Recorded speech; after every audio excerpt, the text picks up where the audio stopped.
Good evening and welcome to the 2020 USA TKD Grand Slam. I'm National Coach Barbara Brand along with my Poomsae pal Miyako Yerick. What do we have up on tap tonight, Miyako? Tonight we have the very first episode of the finals. It's, been all week long and we got here. Congrats to all of our top 8 athletes. And we have a ton of divisions today, Coach Brand. We have all of the male final individual divisions, followed up by the pairs and teams divisions. Well, that's a full slate, so let's get going. Let's go.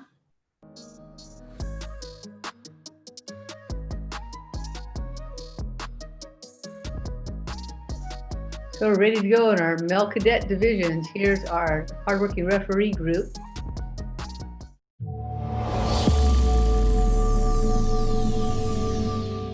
We're here at the 2020 USA Taekwondo. This is the Poomsae Online Grand Slam edition, and I'm chopping it up with Sean Choi. How you doing today, Sean? Good. How are you? I'm doing great. Thanks. Hey, Sean. All right. We've been competing now live and online. You competed in the live Grand Slam and back in Colorado Springs at the Center of Excellence. Now you're competing in the Poomsae Online Grand Slam, which is obviously virtual. What are the differences that you've noticed in these two competitions, other than the fact that you don't get to go to Colorado Springs? Well, yeah. For the Colorado Springs, it was live, so you had one chance, and that is very nerve-wracking. And right. There are also, you can see the judges, you can see the audience in front of you, while with this online competition, it's not live, and even if you make mistakes, you still have a backup plan to record one more time, and it's better that way. No, yeah, right. Re-record. If you make a mistake, re-record it and let's do it again. And it's been a constant theme that perfectionist athletes like yourself will continue to do it over and over again. What kind of training regimen are you doing because you're having to do these online competitions? How often are you training weekly? I'm training like 3 times a week, a couple hours each time. And we are working on, recording, and we're training that way too. So we get more experience that way. Yeah, it's clearly important. And obviously the training, not just the Poomsae training, but you're right, training to record it better and to put out a more quality product, if you will, for sure. So yeah, it's impressive. Sean, when you're not competing, you're in school, what's your favorite subject in school? My favorite subject would have to be math, I think. And what's your least favorite subject in school? Probably Spanish. Spanish. All right. So I would say my favorite subject is physical education, and my least favorite subject is everything else. So that's impressive. Now, of course, I'm terrible at math, but well, Sean, I mean, you're an elite athlete here at USA Taekwondo. You've competed now at multiple events, and we've seen your definitely your competition skills, and so we're looking forward to seeing them again. And Sean, I just want to say thank you so much for spending time with us here at USA Taekwondo here today. Coming up next, Sean Choi competing right here, right now. So stay online. Don't go anywhere. Watch him, because he's going to show you some great stuff. And good luck to you, Sean. Thank you. And up first in the male cadet black belt division, we have Enoch Choi from Connecticut. He trains at World Champion Taekwondo in Fairfield and coached by Gunsu Kim and Kwanjin Ha.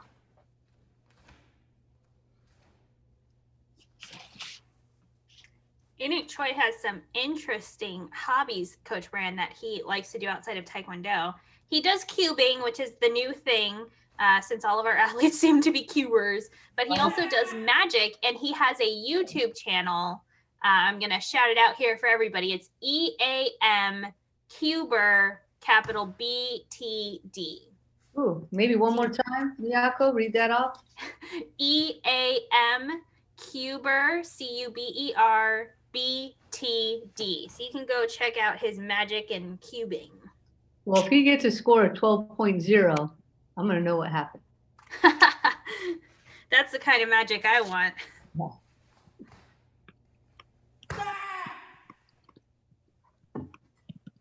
And so this, because it's all of the finals, there is just 8 athletes in each division, and we have a ton of divisions tonight, but they're going to go so fast because it's just 8.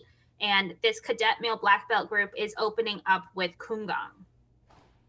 Right. We have the order here is Cadet Male, then the Cadet Male Red Belts, followed by the Junior Male Black Belt, the Junior Male Red Belts, the Cadet Male Team, and then the Cadet Female Team. Am I right on that one? Yep, that's right. So we have a lot of action, and Enoch, he strips off with a 7.4. That's a big deal. Wow. That's a great score.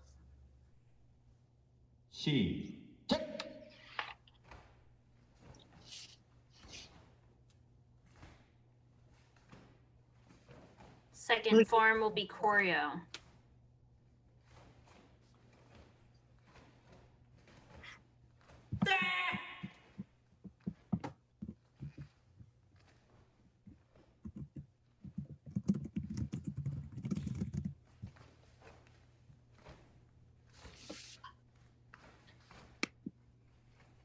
Good reach on the side kick, needs to make sure that those stances stay nice and stable while he's using his core. When he hits those horse stances, there's just a little bit of movement in the knees.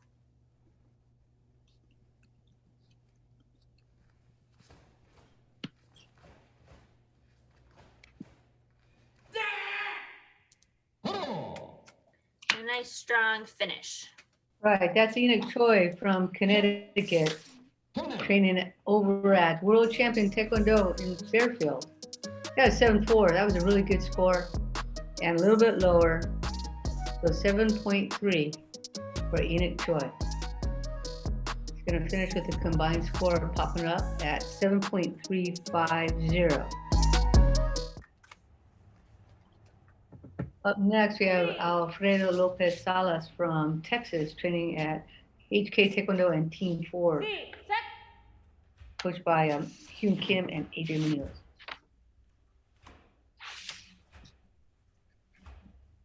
So Kumgang choreo, I kind of like this in the finals. We get to see athletes balance, and then we get to see their explosive kicking technique. What do you think, Miyako? Yeah, they have to have this really strong core here in Kumgang to stay level, keep those stances nice and grounded, but there's no kicks. So then with choreo, we get all of these side kicks and front kicks. They get to be a little bit more dynamic. Whereas Kumgang, they have all of these 8 counts and 5 counts. So it almost slows it down, and there's not a ton of places that you can really play with the rhythm and tempo. So we really end up looking at the spins, for example, as one place that they can kind of differentiate how fast they go or how slow they take it. So it's nice to have that kind of heavy kicking form after this slower, grounded power form.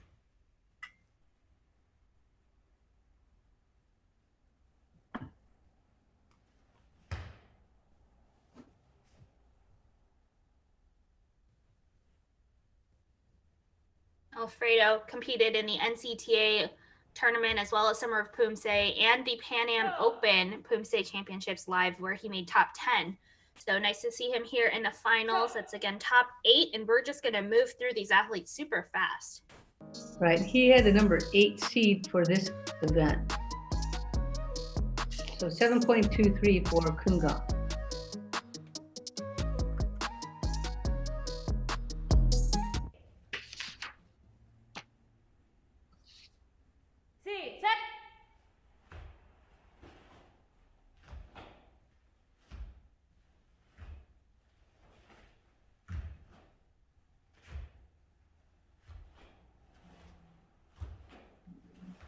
You know, Coach Brand, I watched some of the World Championships last week, which you were a part of, and I wonder if there's any kind of strategy that goes into, you know, the prelims versus the semis versus the finals forms. Do you try and just have an easier, comfortable run in the prelims and push out as hard as you can in the finals?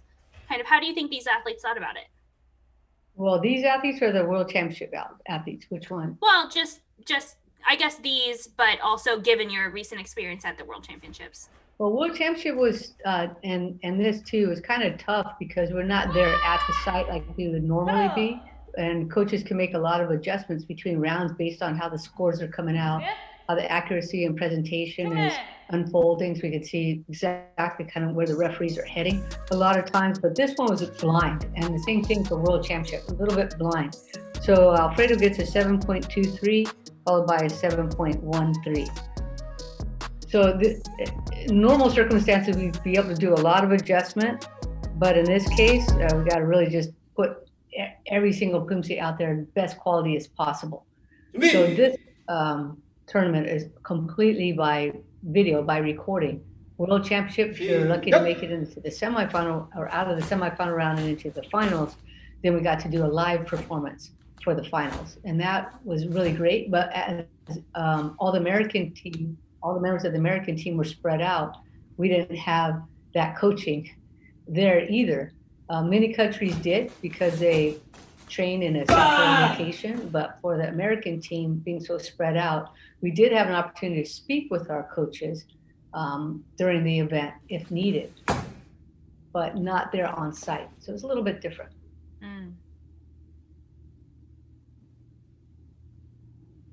This is our third athlete here for the finals of this Cadet Male Black Belt round. This is Elliot Kim from California, training with the Eagles team.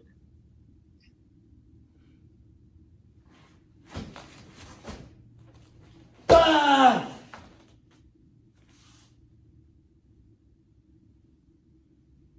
it's true. You know, you think about the United States and we're such a big country that some of the smaller countries, maybe in Europe or Asia, they can travel to all be in the same place to record, be with their coaches when they were doing those early recordings. But here, once you made that U.S. national team, your coach could be on the opposite side of the country, and there's no way for you to really hook up in person.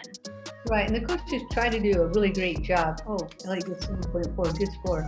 Same as Alfredo, or sorry, same as Enoch Choi, first man out. So, yeah, the coaches did their best possible job to connect with the athletes during the weeks leading up to the event. And I think that they did as good of a job as could possibly be done under the COVID circumstances. I think our results kind of show how good of a job that we did, or that the coaching staff did. So we ended up with 2 gold and 2 silver and 4 bronze. That's a really good showing, at least for the recognized division, and also a bronze in the freestyle.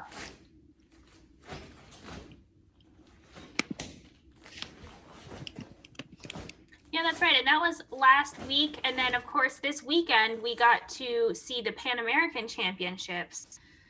So that's a little bit smaller, you know, fewer countries, all in the Americas hemisphere. The U.S. usually does pretty well. So it was again, great to see some of our U.S. athletes out there competing and representing your country so well. And I really think any of these guys here in the finals could do a really great job representing the U.S. You know, we opened up with 2 scores, 7.4 from Enoch and Elliot on Kumgang. And now we have the second form here for Elliot Kim, another 7.4.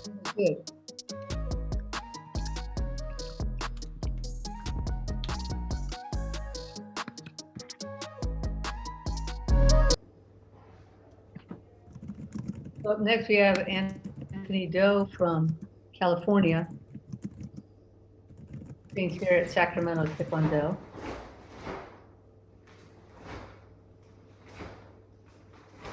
This is your athlete here, and we came into this round in 5th place. So just off of that, you know, what we think of as the medal stand, but of course in the Grand Slam, there is no medal stand. There are certificates that go out to the top 4 place earners, but really this tournament is important because of the ranking points and to try and get that first place spot, which gets you a major win.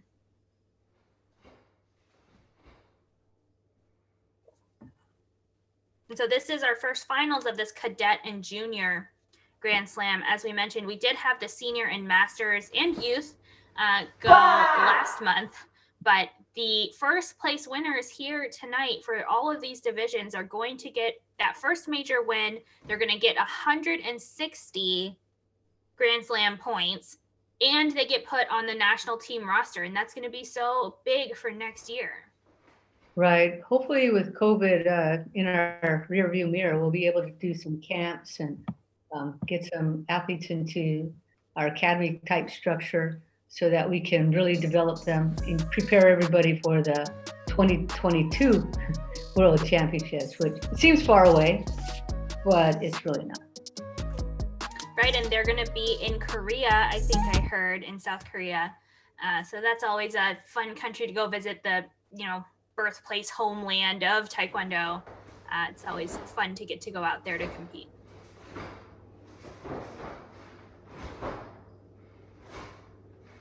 Again, this is Anthony Doe from California, working through choreo.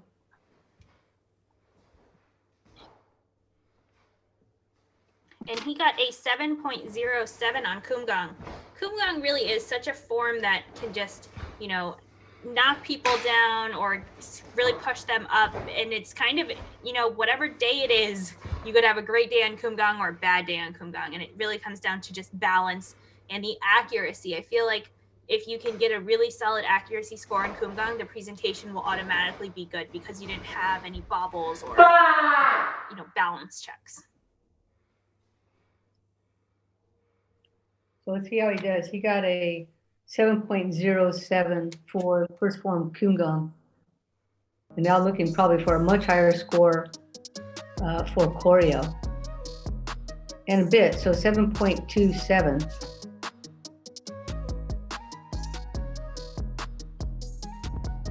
So that would bring his combined score to 7.167.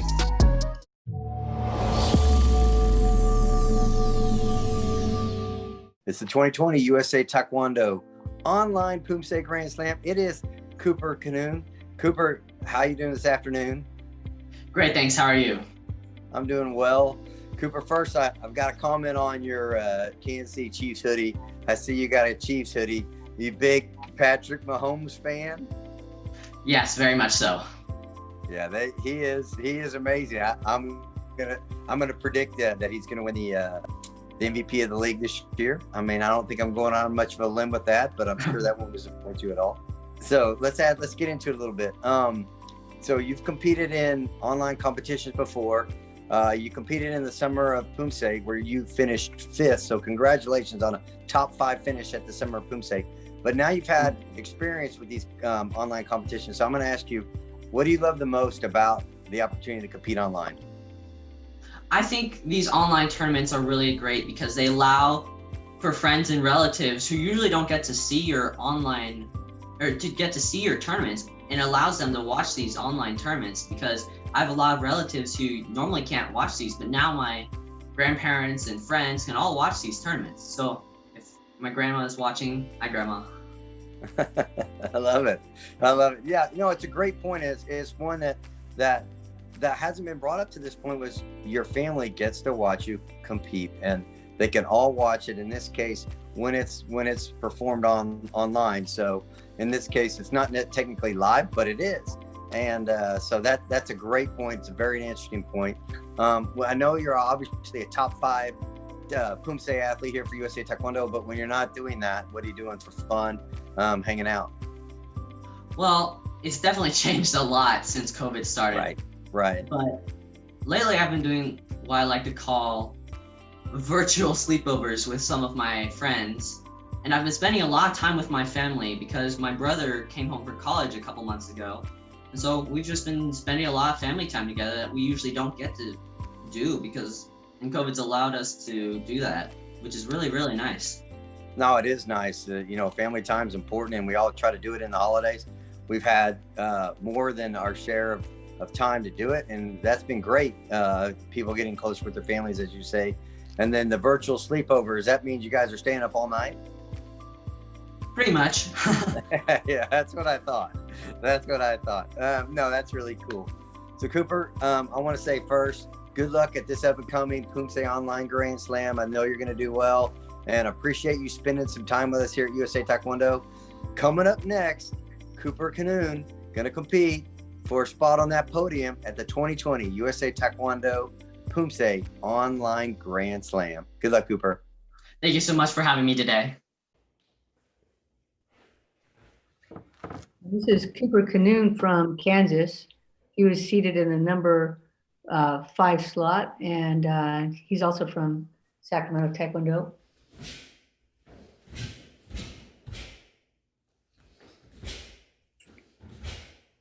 And he says back in 2015, his family took a trip to Tokyo where the 2020 Olympics was supposed to happen. Of course, it got pushed to 2021 because of COVID. But even all the way back in 2015, he said there were tons of signs all around Tokyo for the Olympics 5 years out.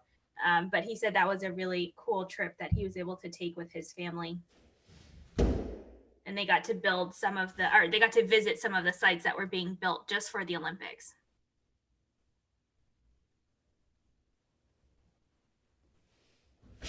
And I'm sure many of our young athletes hope that one day Poomsae might get to be in the Olympics. Oh, sure. That's a really good dream to have, and it seems like it's possible, right? So maybe not by 2024, but maybe, who knows, maybe by 2028. We can all put it on our calendars now. Right? It's something to work for, especially these cadets. They probably the youth athletes and the cadets, if it were to happen in 2028. We're seeing skateboarding become an Olympic sport, surfing, rock climbing, breakdancing. Yeah. So, it's not out of the question for sure. That's Cooper Canoon finishing up on Kumgang. And he gets a 6.97.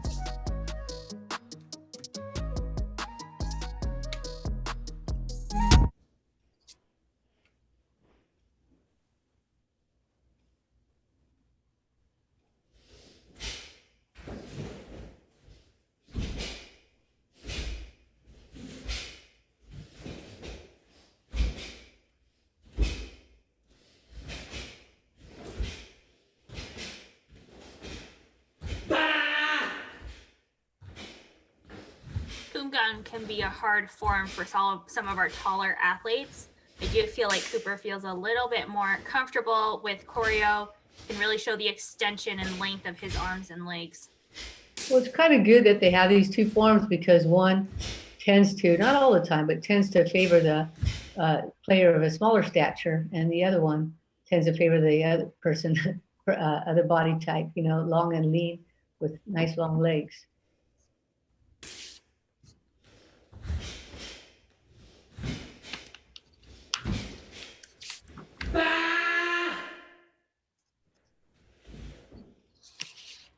So that's Cooper Canoon from Kansas, training with Sacramento Taekwondo. He got that first score of 6.97, probably really hoping right now for a big boost with choreo. And he gets a 7.07.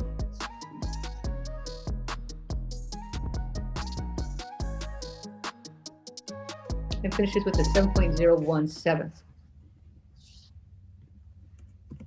Mikhail Cho from California.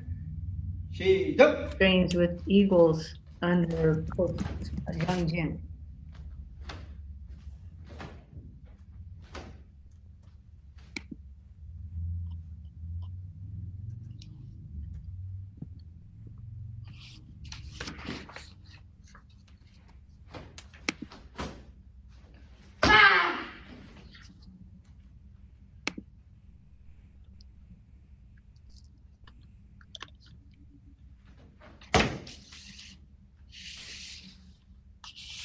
Doing a pretty good job here on Kumgang.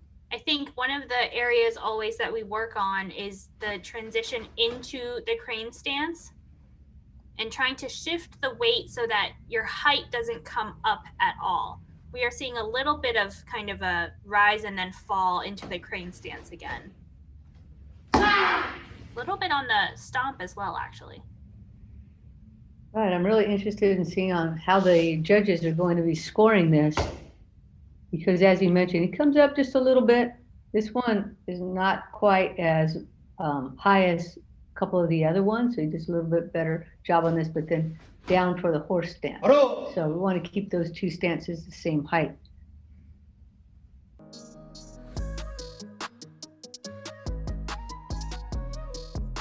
Mikhail gets a pretty good score, 7.3.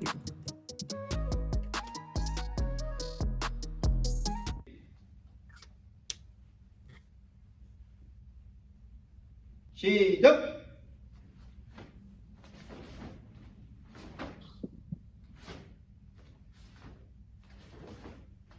All the athletes, Mikhail too, have really good reach and extension on their side kicks.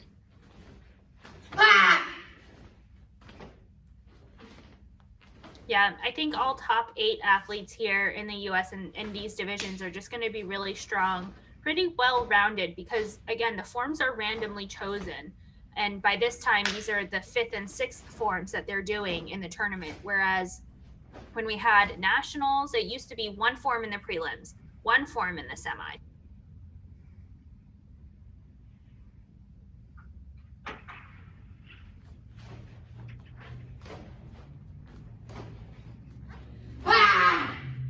바로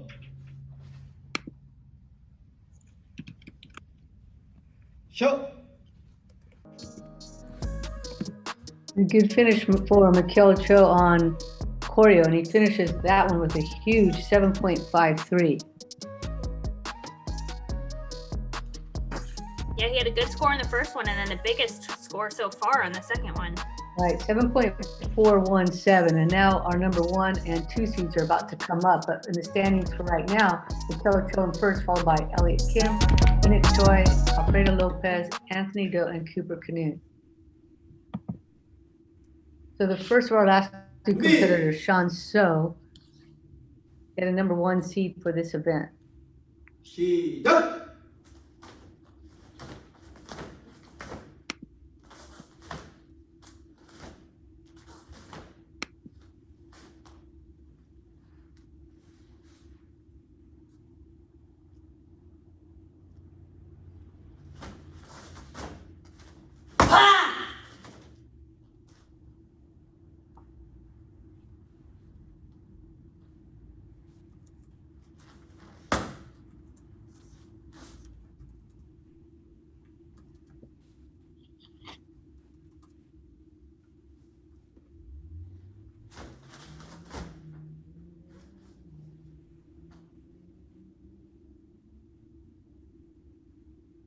We just saw Sean's teammate go, same forms.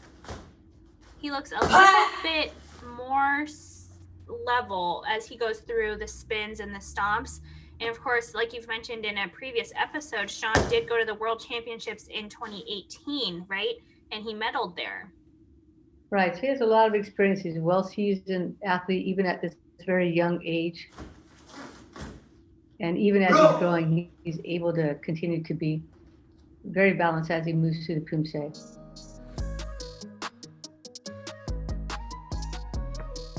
And he gets a 7.73. Wow. So the new high score by quite a bit. Yeah, these last 2 athletes really do kind of go back and forth, and this is a huge jump here on the scores. 시작!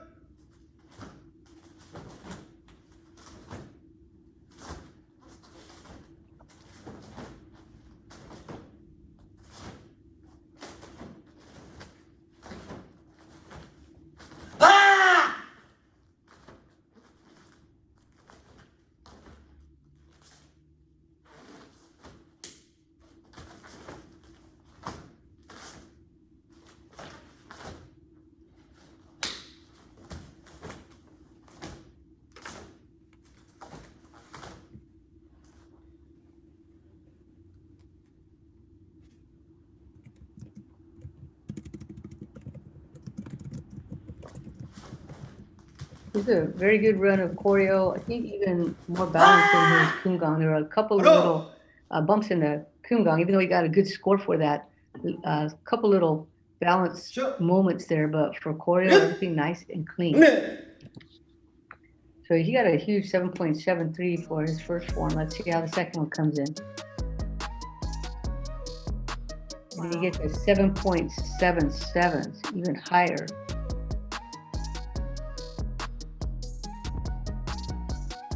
He finishes with a 7.750.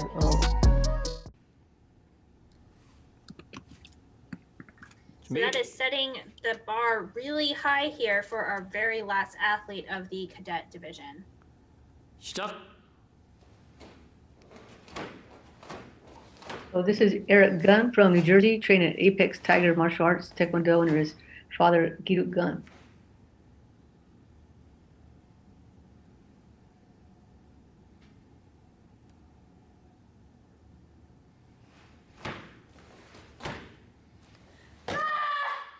Takes a little bit narrower horse stance size than some of the other athletes. So the usual measurement is like 2 foot lengths between your feet for horse stance, right? But it seems to be getting wider and wider. Right. Yeah, it's really kind of, I don't think I've ever seen a deduction for being too wide or low in the last year or so. But I think you can do a lot with just making sure that your knees are pushed out so that your legs are kind of parallel, your shins, right? So your knees are above your ankles rather than letting the knees cave in. He does a pretty good job of that.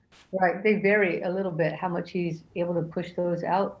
And we saw Sean go right before him with a really wide stance and varying a little bit too from stance to stance size. Yeah, slightly different styles. Here, Eric is from the East Coast, the New Jersey area, and Sean and Mikkel, who went before him, from California, from the Eagles team. And Eric and his dad, his instructor coach, just did a online training last week with Lens Taekwondo. So interesting to check out, see some of their training techniques and patterns that they go through. So Eric starts off really strong. The same score Sean got for choreo, 7.77. So he has to beat a 7.73 to take this event. It's a really impressive showing from our top 2 athletes here. I believe they were top 2 coming in to this tournament. And Right. they have a little gap there between them and the 3rd place competitor below them. Right. Eric had a number 2 seed spot.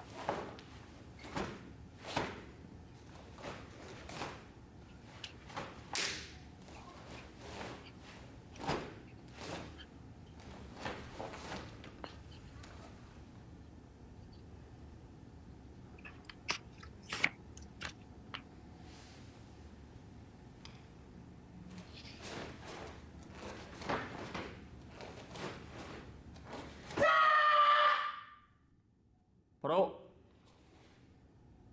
Nice solid performance. That's Eric Gunn from New Jersey. 쉬어. And we'll see if he can beat that 7.73. Nice little pop of his chest there on the bow at the very end. That was nice. Oh, Wow. 7.9. So there you go. 4.57 accuracy. Look at those the presentation scores.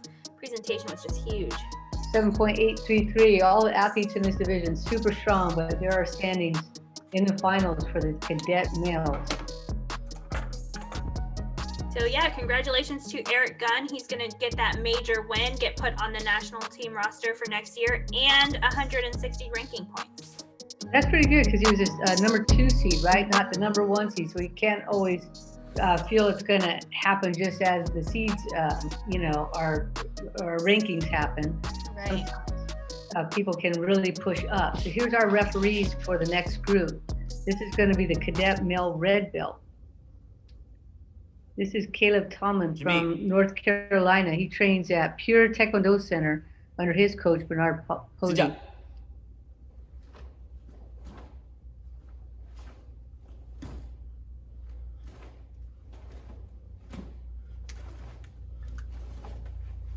Really trying to push high on those side kicks. Just needs to pivot that bottom foot a little bit more to help him do that.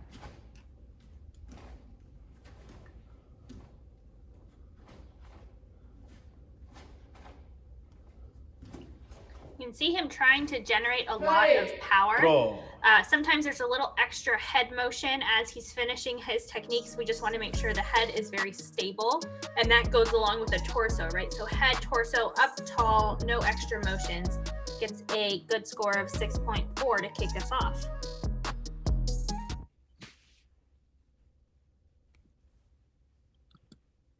시작.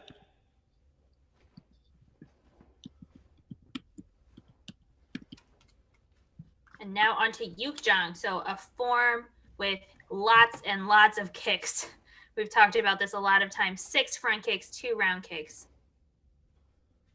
Yeah, this is a great form to see athletes' overall strength, flexibility, and hand technique accuracy. This has a little bit of everything.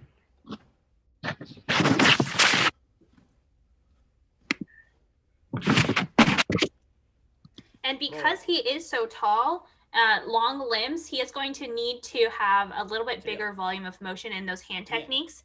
Worth looking at, like a Cooper Canoon from the division right before this, kind of tall, lanky arms, as a good person to look at for a similar body type. Right, he gets a 6.43. Right, there's a lot going on with these athletes that are growing super fast. They're going to end up to be 7 feet tall. 6.417.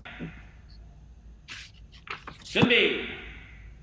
This is Arnav Nair from Illinois. He trains at White Tiger Martial Arts Center with his coach, Sheik Lee.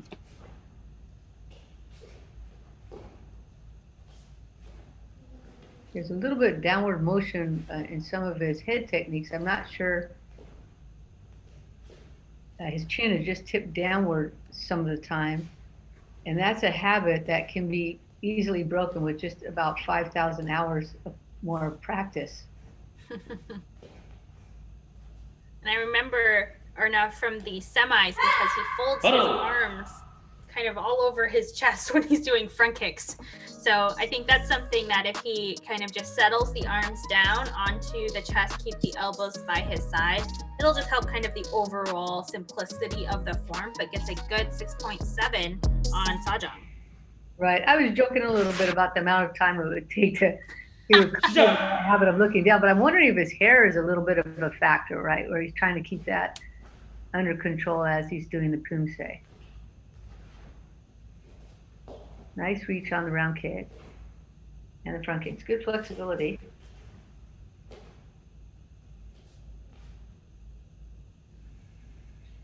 It's almost like he's trying to create an intensity in his gaze by kind of dipping his head a little bit.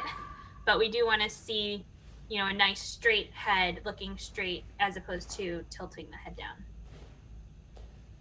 These are all very small details to work through over the next years. You know, Right. not anything that's going to make or break, I think. Right.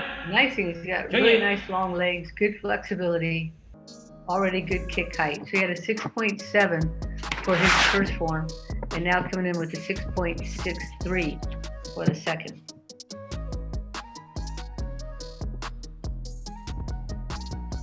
And finishes up with a 6.667. This is Krish Parimi. He's from Connecticut and trains at World Champion Taekwondo in Fairfield with his coaches Gunsu Kim and Kwanjin Ha.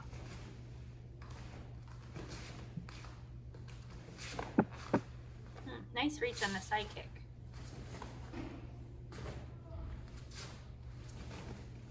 Yeah, he's trying for a really good shape on those back stances, trying to make sure he gets back all the way with that step. And I remember him from the semifinals being one of the athletes that's really trying to push out their front stance the full length. So that's really good to see. I was going to say, I think outside of Taekwondo, he likes to play tennis, getting a big score of 6.97. That's a nice complementary exercise to Taekwondo. Yeah, so I was actually looking at, while he was doing Sajong, all of those kind of middle blocks and chops to the neck. I feel like that's a good, you know, motion you do in tennis, and you want that kind of smooth flow and then click at the end. Tennis it must be great for that, kind of complements the same movement. Right, and it's a nice outdoor activity to balance out the indoor Poomsae work.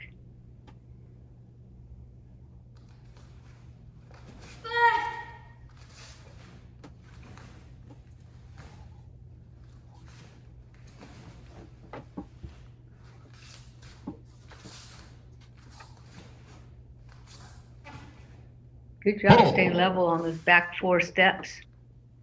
That's Krish Parimi from Connecticut.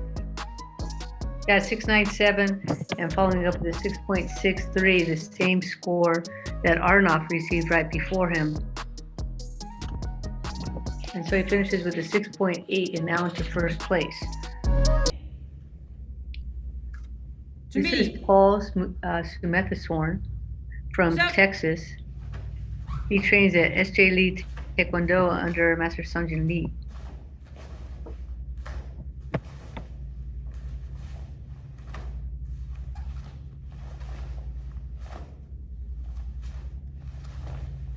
And Paul, outside of Taekwondo, plays the piano. He also does speed cubing, so here's a differentiation on the Rubik's Cubers. And he also paints and likes to bike. Speed cubing. Speed cubing. What's that all about? Well, you know, they told us in the summer of Poomsae they could do it in like 10 seconds or something crazy. 7.0, and some of them doing it with their feet. That's actually true. We need videos. Yeah. So he got a big score there, the biggest score so far for Sajang. Yeah, it's hitting a 7. That's the first one so far in the division.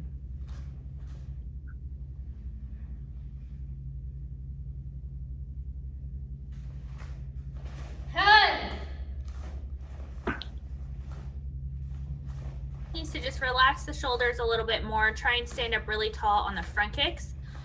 There is a little bit of a swing still in the front kick. He's going to keep working through that over the next couple years, I'm sure. But just standing up as tall as he can, straight back, straight neck, will help him look even taller and bigger in the frame. Yeah, I think we mentioned that in the semifinal round with his performance. Just go ahead and settle it down a little bit. 7.03 for this one, so 2 really good scores for Paul Sumethaswamy. He's going to finish with a 7.017, and now he's into first place. This is Micah 2. And he's from California. He trains at KS Choi Taekwondo Center under his coach Daniel Choi and Megan Yee.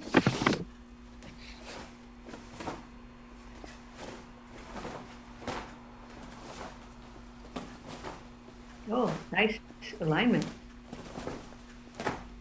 And high front kicks here as well. Yeah, this is a great view for him. They chose a really good camera position. It's really highlighting his movement. Puddle! Yeah, you know, Sajang goes by so fast. I feel like if I look away, I missed half of it. But he had a good tempo, a good rhythm where he kind of went through it quickly, but took some pauses where there should be and got a massive score of 7.43. Quite a gap for Micah too. So all I have to do here is stay steady and strong in the same way that he did his first Poomsae. And it has a lot of kicks that should help him. Definitely one of his strengths here.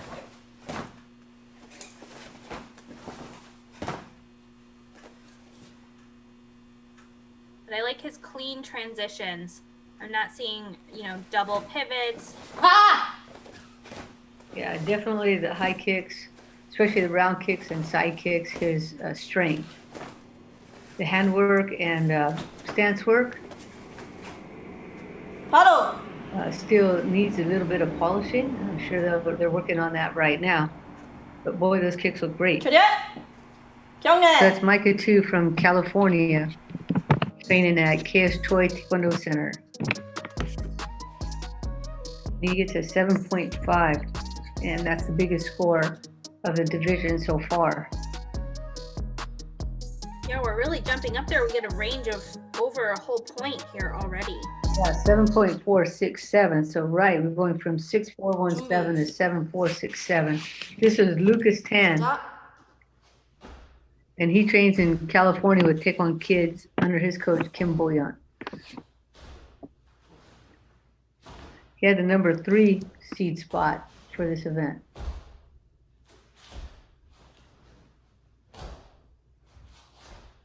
He has a really low back stance there. I really appreciate that. Both legs bent, stacking the weight.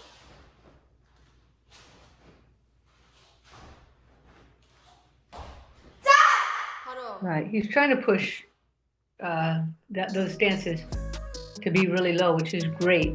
Now he just has to get the length kind of wrapped up. 6.77.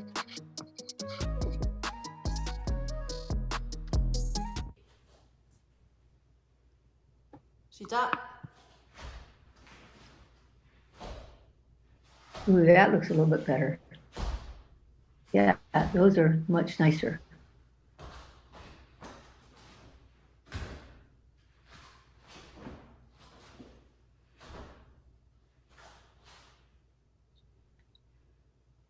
I'm gonna look for his front kicks here on the next bar. He really rotates open the body and then has to pull it back. Right. Manages I to can- control it though. I can see where his coaches are going with this, starting from the ground up, starting from the stance work and trying to really extend Short. the hand techniques out. Yo, So Junior. it's kind of reversed from Micah. Micah was, his highlight was a kicking technique. Lucas's is trying to get low on those stances. 6.83 for the second one. I like the direction that his coach has taken him. So he has a 6.8, and that will tie him up with, is that Parimi that he's tied up with? Yep, with Krish. Okay, yeah, here are standings so far with Micah up top, followed by Paul Smith-Sorn, Lucas Tan, Krish Parimi, Arnaf Nai, and Arnaf Nair. 준비. This is Sean Tail. And he had the number 11 seed spot. Stop. He trains at East Taekwondo in New York under his coach Chen Chao Lu.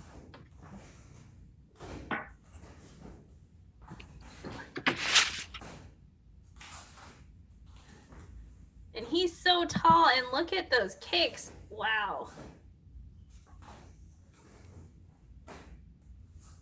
So what spot did he come in at? Do you know, Coach Brand? The seed spot, 11. Yep, 11th. Wow, so he really jumped up here. He's going Oh. second in the finals. Yeah, that has to feel good. So he's at 7.27. And that's a really good score. That's the second highest score so far in the division. 시작. Oh, wow. Jeez. Jeez. Wow, really good height. We got to add him to our list of nominees for our Poomsaes of most likely to knock themselves out by kicking their own face. I know that's a good category. One of my favorites.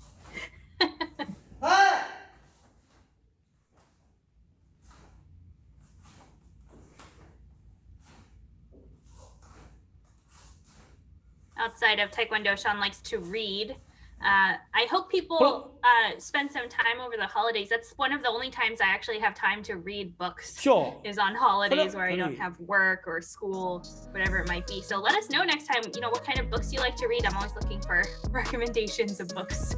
I think it's his good score, 7.23. I was a little worried there because that back line, he was looking a little bit to the right and left with every step as if maybe somebody's just right off camera there. 7.250, so into second place. 준비. So up next we have Harry Amin 시작. from Connecticut. We have two finalists here from Connecticut, both training at World Champion Taekwondo. He's from Brantford.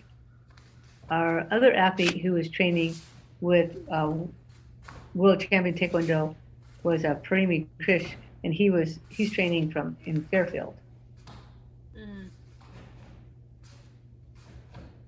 And Harry has some deceptively long legs. He looks kind of short when he's standing way back there at the beginning. But then he did those side kicks coming towards the camera, and his legs just flew up there. Could use a little bit more pre-chamber before the kick, but got good extension and a good 7.23. Yeah, Very close to Sean's score. Right, so that's Sean's score for the second form. So if he See. can beat a 7.27, Sean's score for the first form, then we're going to have a little bit of a switch up here in the standings. Nice high ground kick. But the big upset so far is Micah, who came in and is holding first place right now with a 7.467. Ooh, nice height. It's really great seeing him get a little bit closer to the camera with the kicks. A little short on some of the back stances. Photo. Show. So that's Hari Amin from Connecticut, and he gets a 7.37, which is going to do just exactly what I mentioned, shake up the standings a little bit here at the end of the Cadet Male Red Belt. So he gets a 7.3. Right, so we have Micah 2 in first place, followed by Hari Amin, Chanteo, Paul Smeththorne, Lucas Tan, Krish Parimi, Arnaf Nair, and Caleb Tillman. It's a really deep, talented group.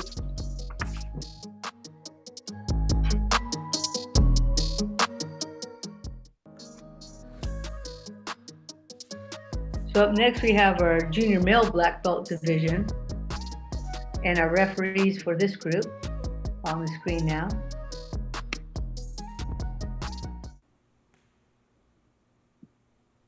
Up first we have Ethan Moraleda from California. He trains at the Wangale under his coach Sangjay Lee and Rosalind Lee. So these athletes are doing Paul Jung, and do you know the next form, Miyako? Oh, let me look it up because I do have that.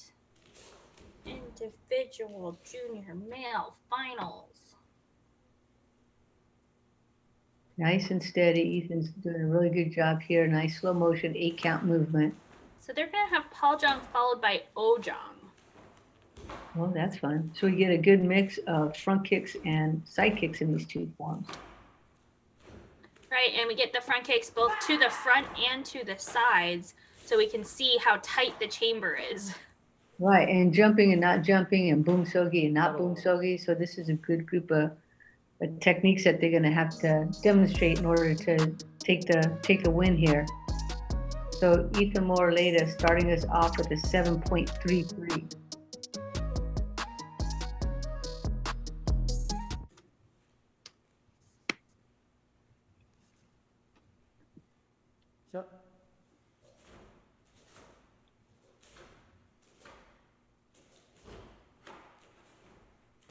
So Ethan has a pretty serious demeanor as he runs through the Poomsae. Do we have any fun facts? Does he get to do anything fun when he's not doing Poomsae?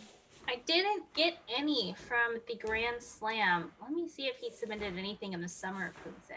Oh, nice reach on the side kick.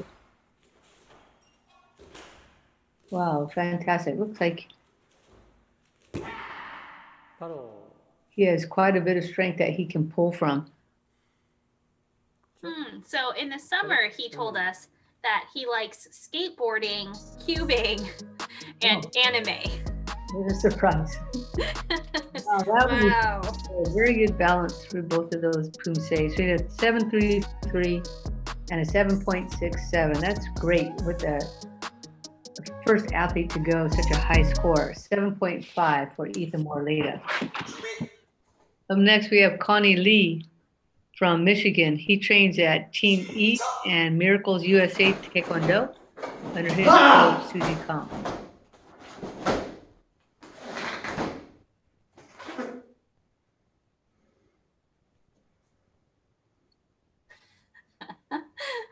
He has a fun fact here. His hobbies are video games, watching YouTube, and sleeping. He says an interesting fact is he has a 4.12 GPA in school. That's very impressive.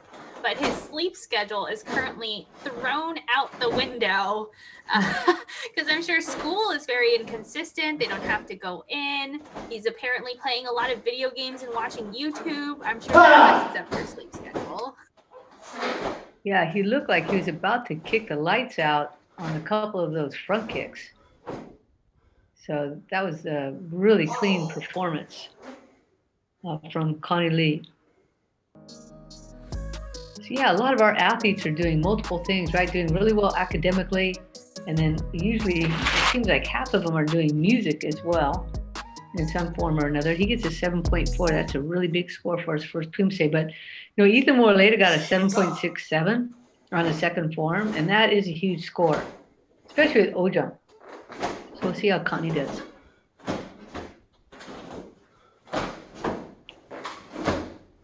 Connie's another nominee here for the kick yourself in the face and front kick category.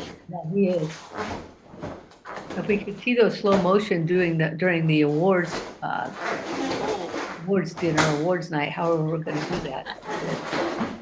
Of course, we'll be splitting the MC duties for that one as well.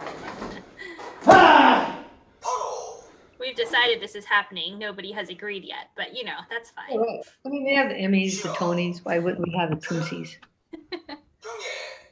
So Connie Lee got a 7.4 for his first one.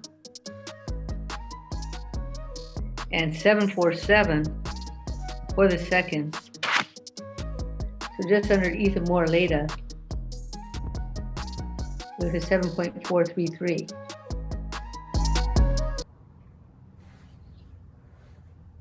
This is Ethan Lam from Georgia. He trains at Phong Trung Martial Arts Institute under his coach, Phong Q.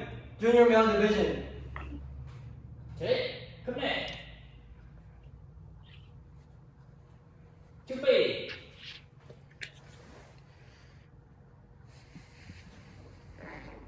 We have a couple athletes from this dojang doing really well in this Grand Slam. I think he's also doing pairs maybe later today, I believe with Vivian. So we'll get to see them in the finals after they did the semis in this space with those columns. I remember being nervous for them, but they fit just fine.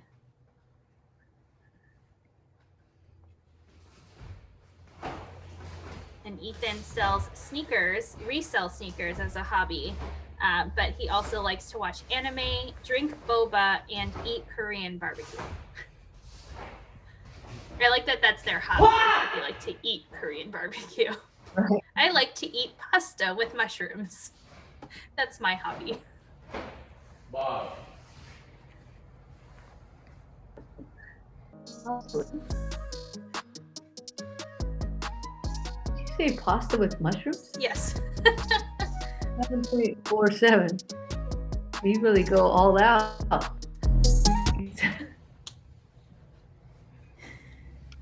Well, that's a good score. It's kind of right in the middle there. It matches Connie's second score. If he can boost this up, both of the first two athletes got a little bit higher score on the second form. And of course, we're going in reverse order from the semis. So we sort of expect scores to go up, but we have seen already a lot of movement in those last places.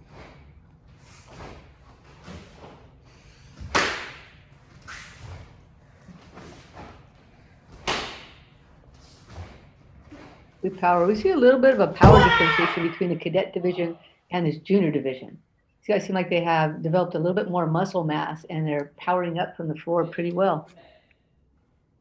Right. I actually wished Ethan had a little bit more power, and I think maybe he's new to this division. I'm not sure his age, but Ethan here getting a big 7.7. I think being, 17, he just has a little bit more muscles and he can really power through that form.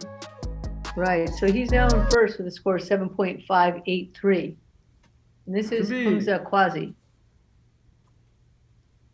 He's training in Illinois with iTiger Martial Arts under his coach, William Kim. So here's another athlete, 16, not 17. So he still has another year as a junior, but he is so tall and gets a lot of power through his motions.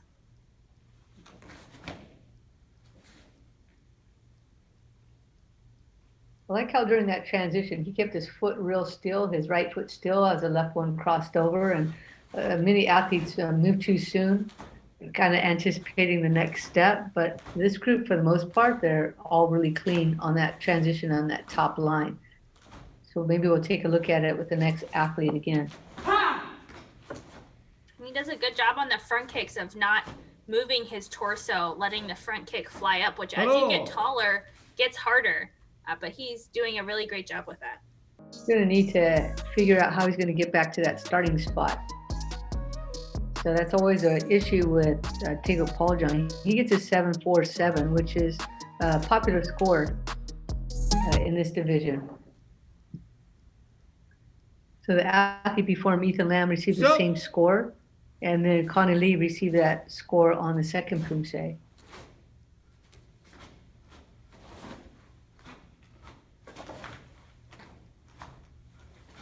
There's a lot of kicks in this form. I think that will help Hamza because, again, so tall, his limbs can kind of fly out. So we'll look at the side kicks here. Yeah, good reach on both sides. So this angle, the kicks look pretty good. I remember when he was doing pairs the other day, the angle didn't really benefit him as much as it did here. So hopefully he'll get a good score. He gets a 7.47 in the first Poomsae.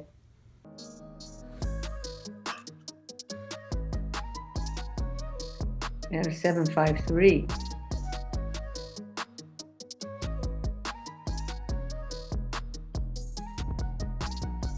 Finishing with the 7.5. So these scores are pretty high in this division.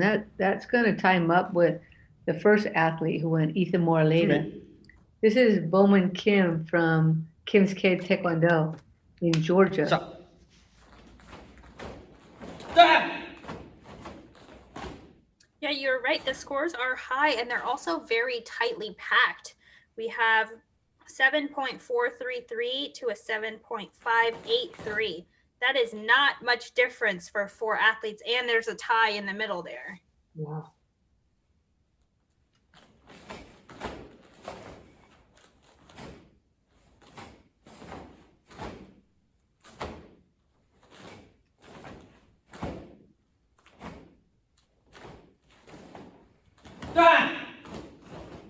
Bowman does both freestyle and recognized Poomsae. We see that air track there in the background. And outside of Taekwondo, he does biking.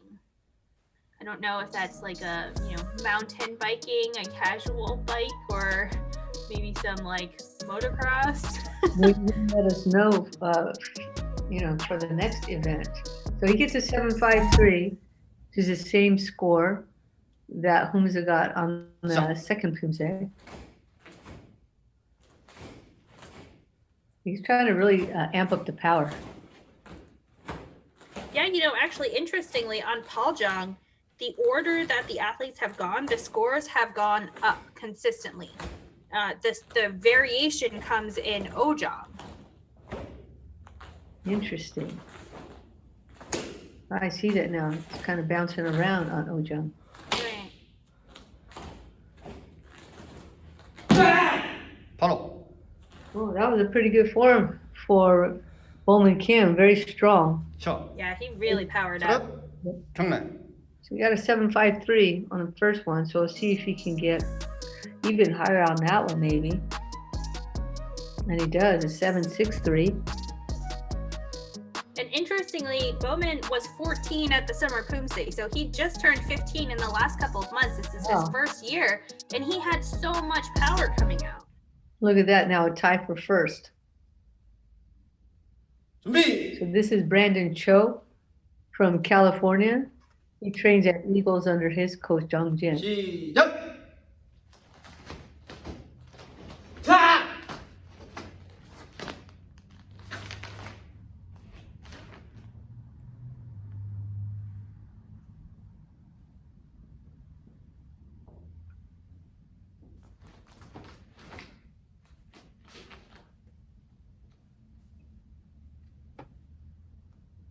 We had good rotation on the first kind of 4 counts, but then the second half, the hips had turned as much as they could. So you want to slow down the hip rotation so it can be a continuous 8-count motion.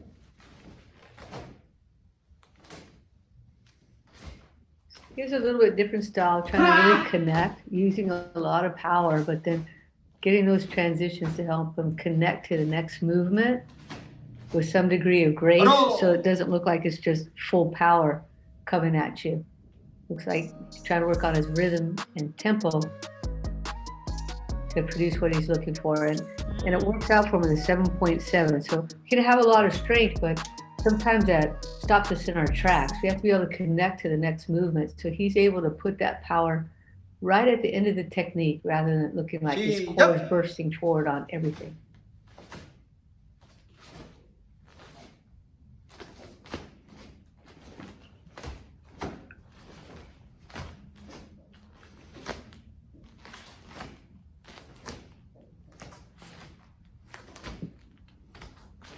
I think these last 4 athletes are from either Eagles or the Team K in Georgia.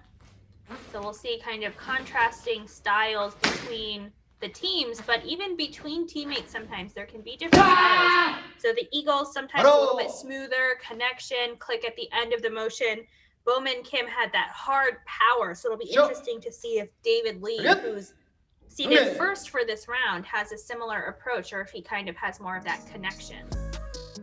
Right, so he had a 7.70, and then look at that, Wow. 7.13. So he's now boosted himself into first place with the 7.817, and just 2 athletes to go in this junior male black belt division. Look at the standing so far with Brandon in first, followed by Bowman Kim, Ethan Lam, Ethan Moraleda, Hamza Kwazi, and Connie Lee. All of these athletes are so strong. This is Ryan Rial. He came into this event with the number 2 seed. Also training in California with the Eagles under his coach, Jung Jin.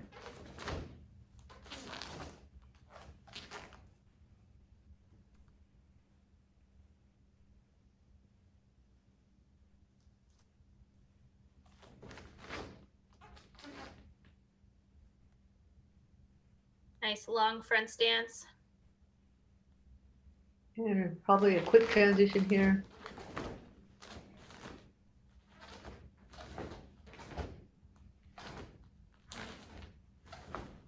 Good, a little bit more vertical than some of the, or most of the other athletes in those front leg kicks, and that might give him a little bit boost in the score. Finishing strong here.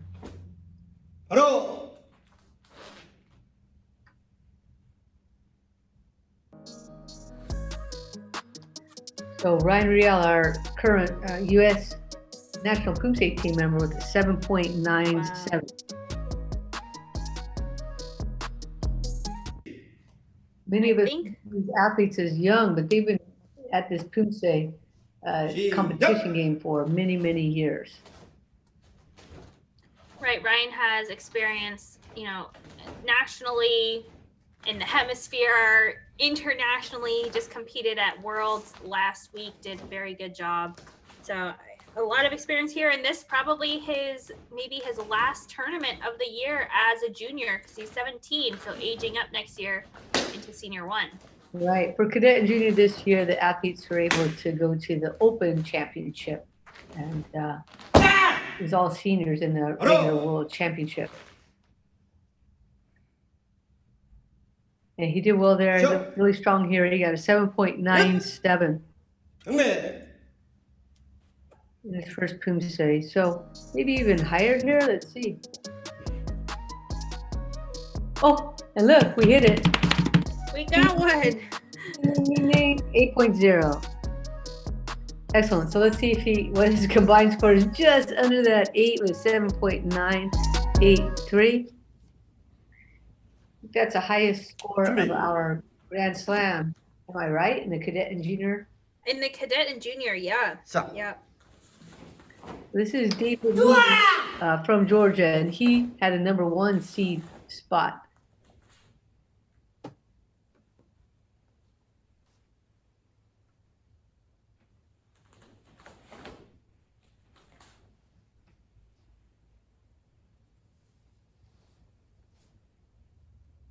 Very smooth.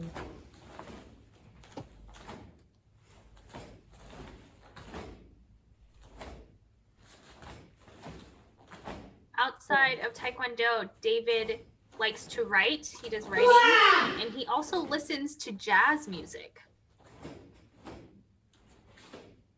Wow, hopefully that's helping him work on his rhythm and tempo. That looked like one of his better performances for sure in this last year. So he's gotten a great score. Look at that, 7.9, and well deserved. Just under Ryan Rial on his last one. Where Ryan got a 7.97. Actually, it was Ryan's first one. Shot. Okay, so this is really tight. We'll see if he can boost up here. He does need to get above an 8 to try and tie or boost above Ryan, but it's so close.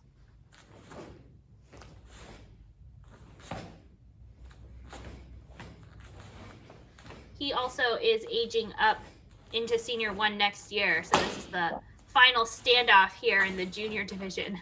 Really nice extended leg position, foot position, very clean alignment, and set of side kicks. So in this particular event, this final round, Ryan Rial and David Lee, just a little higher tier than the rest of the athletes in his finals. 8.03, look at that. Wow. Oh my goodness. So close. Is it enough? It might not be. 7.967. So Ryan Rial is going to take it, but boy, that was a heck of a push from David Lee in second place, followed by Brandon Cho, Bowman Kim, Ethan Lam, Ethan Morleda, Hamza Kwazi, and Connie Lee finishing up. That was We do have to mention though, Brandon Cho had a 7.93 on the second form, so he's right up there as well. Yeah, I'm going to say that those last two performances look very similar. Ryan Rial and David Lee now, their stances, the way they're carrying themselves, what they're trying to shoot for, looking very similar. Here's our referee group for our junior male red belt division. This is Tejas Gita from California. He trains here at Sacramento Taekwondo.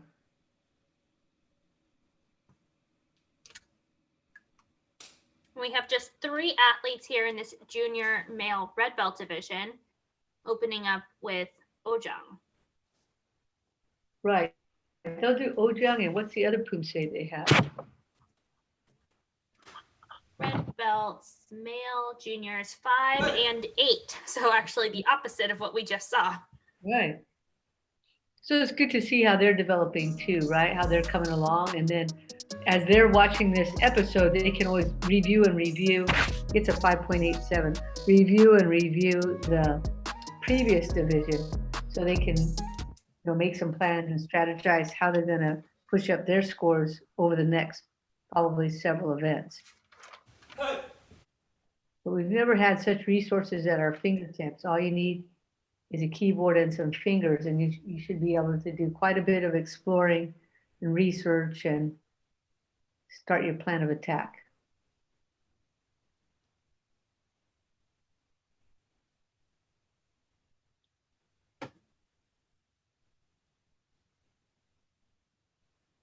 And this form, Paljung, is probably the highest form that these red belts know. They might not have known it for that long. Could have just learned it over the past couple of months, maybe even over Zoom. So we'll see how comfortable they feel. Tejas is taking a pretty quick tempo. And maybe even just learning it for this event, right? So some athletes just getting the red belt and then wanting to compete here. So maybe having to contact their coach or the coach contacting and say, hey, let's get to work on this one so you can really make sure you can get in this competition. So he ends up with 2 5.87s.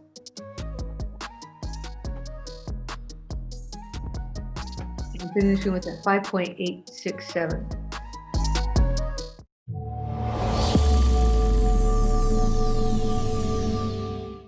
We're here at the 2020 USA Taekwondo Online Poomsae Grand Slam, and I got Will Hayes chopping it up with me today. Will, how you doing this afternoon? I'm doing really well, thank you. You're welcome. Will, competition for USA Taekwondo, really difficult competitions because we have such high-level athletes, but you've done online competitions before. You did one prior to this one. Is that fair to say? Yeah, I competed in the Summer of Poomsae. now you've got a little experience doing this online format, but it's not the same. And we all know this. It's not the same as a live competition. And what do you miss about being in that live arena competing? I think what I miss the most is just being able to perform in front of people, because I think there's something just about being able to do something in front of other people that really gives you a lot more of a feeling than it does just recording and live streaming it. Yeah, it's a great point. You know, the not just the camaraderie and the anxiety and the tension, you know, those all kind of come into why you want to compete to begin with. Been a great opportunity for you guys to get out and compete in the online competition. So I'm excited to see you compete coming up here shortly with your Poomsae. Will, when you're not competing in Poomsae for USA Taekwondo events, what do you do in your spare time? I'm a pretty big musician, and a lot of that time is spent playing the guitar.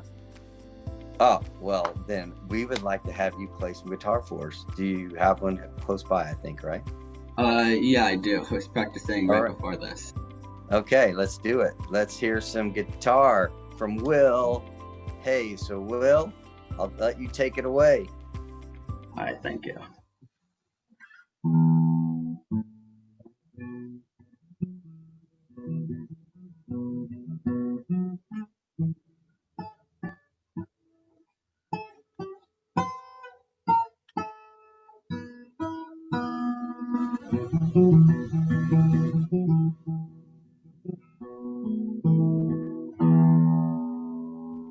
That is awesome. It's Will Hayes, not only a high-level Poomsae athlete, but the musician as well. Will, thank you so much for spending time with us here at USA Taekwondo.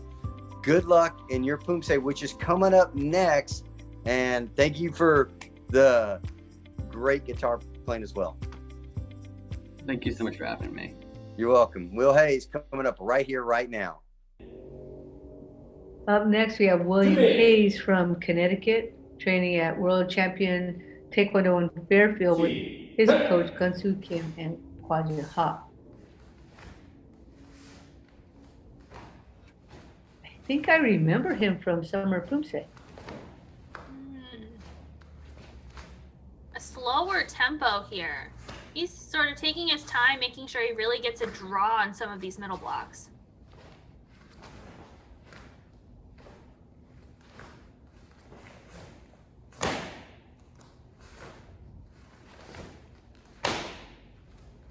Needs to keep working on the re-chamber of the side kick. Make sure you just kind of bring it in as a nice bent knee before you put it down, as opposed to dropping the leg straight. So he gets a 6.3.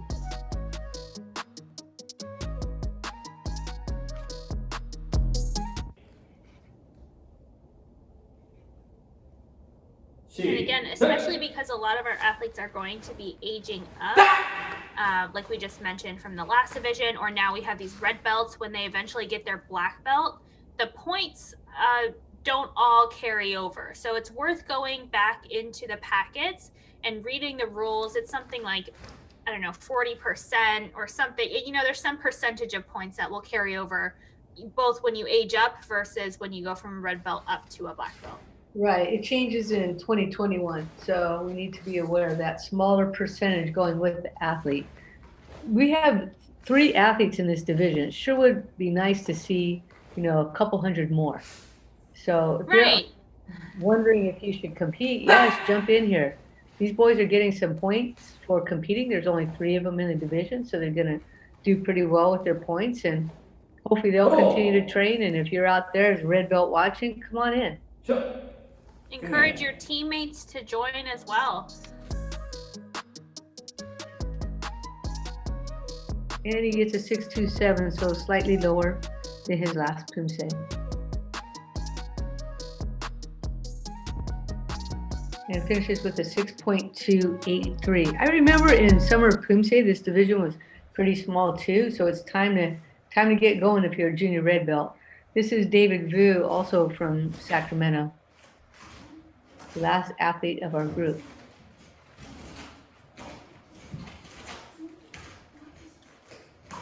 We got to see his sisters compete as well in this event.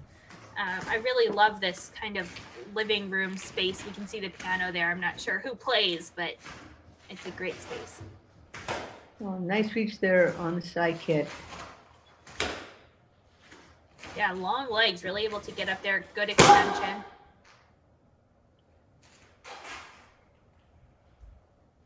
I feel like So- I'm upstairs. See stairs in the background. So he gets a 6.93. So that's the high score so far with a little bit of a gap, like I think 0.6. Yeah, big gap there. And he also came seated first. So I remember him from the Summer Poomsae. He must have finished really well there as well. And it pays off to have these multiple events under your belt. You feel a little bit more comfortable recording and finding the correct space and camera angle. So next one, let's have everybody jump in.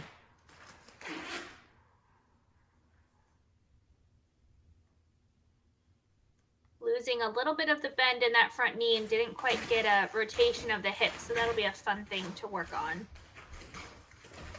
as he continues to work through Paul Jung. Again, new form for these red belts probably.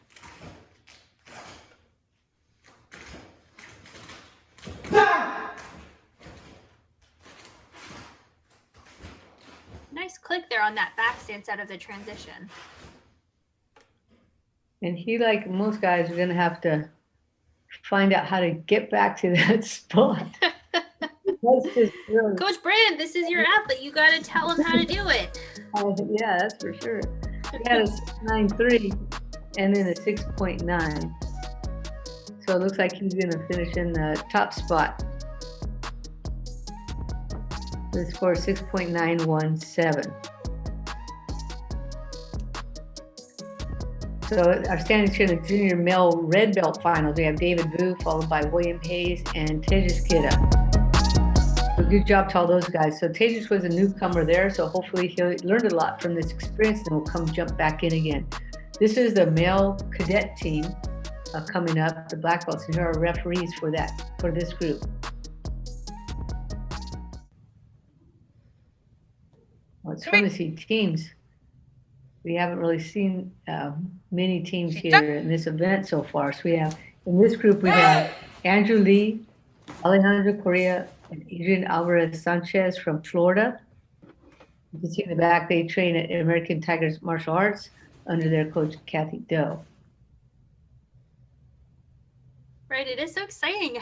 It's funny how, you know, it's almost weird seeing so many people on the screen now after so many individuals have gone. Yeah, it's fun. We can really, this is a really good angle for us to view these boys.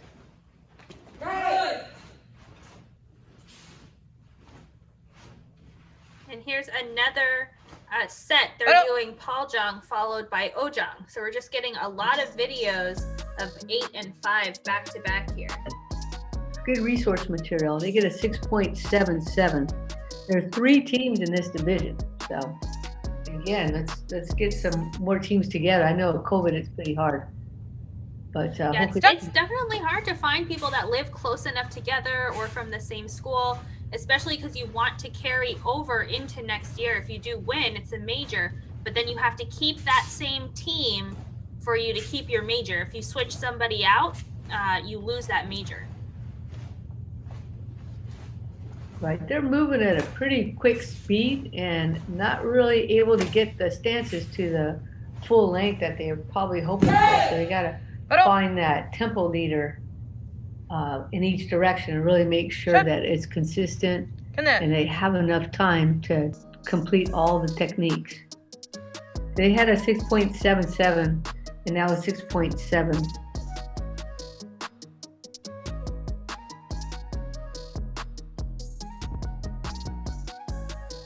And finishing with a 6.733.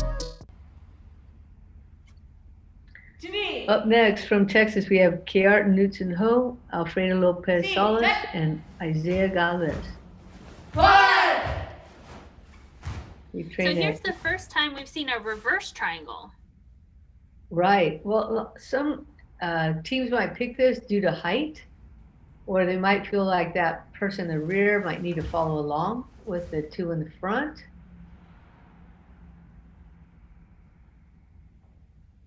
Sometimes if you have a less experienced team member, you can put them in the middle and the back, because then they have people to follow on both sides, and they're only really leading if they go to the back, which is not very much of the form. Right. They have that guide right there for them, both right and left sides. That's working out pretty good here. Yeah, they did a pretty good job staying together. A couple of moves on the transitions, really, where they kind of lost their sync just a little bit, but overall good when they're all facing the same direction. And that's a nice score, 6.90.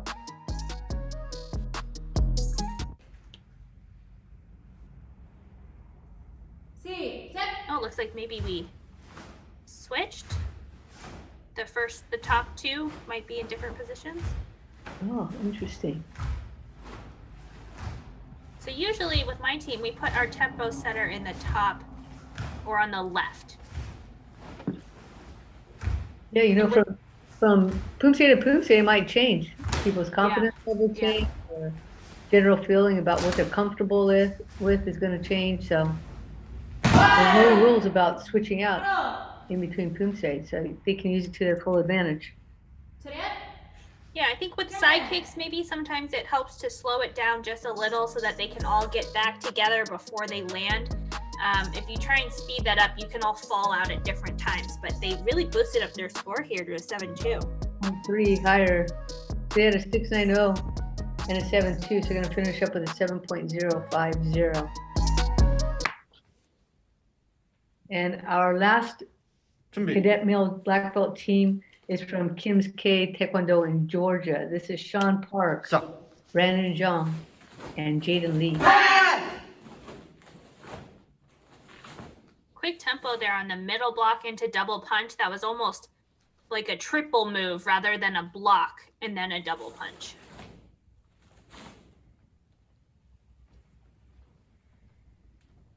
Need some more hip movement here on this 8 count. But at least they all didn't move together.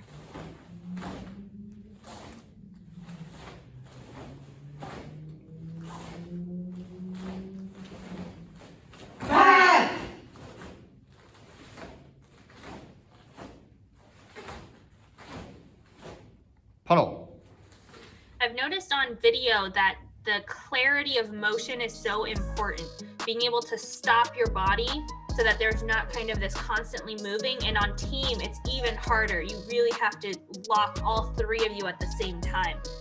They do a good job of that, though, and get a big score of 7-3-3. 시작.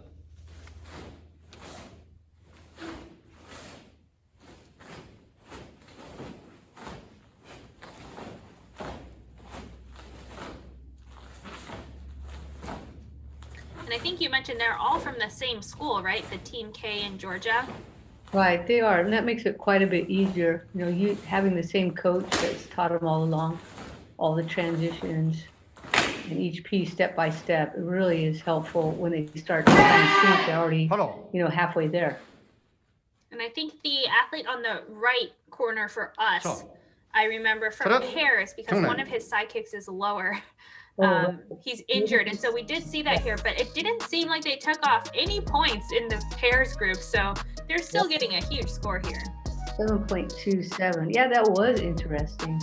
When we saw that in the pairs division, he's clearly favoring that one side. He gets a 7.3, so that's a pretty tough and resilient athlete willing to go out there. So here are standings in the Cadet Male Finals.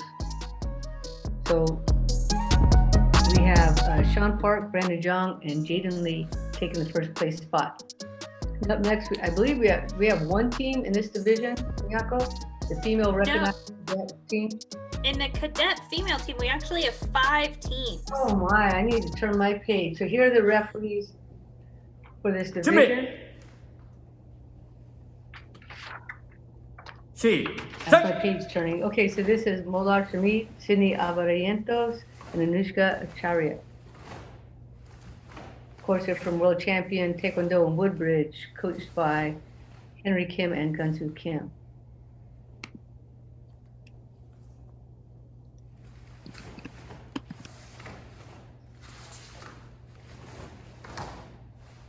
It's so fun fun to see the teams.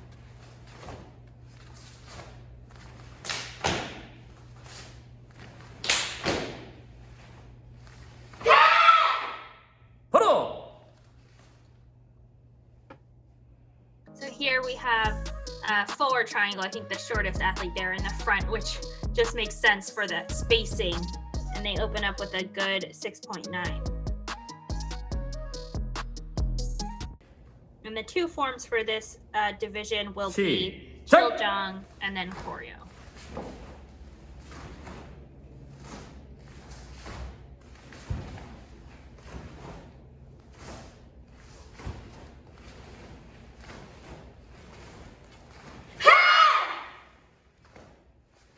And the right leg front kick's a little bit popcorny on the timing, so they all kind of flew up at a different time.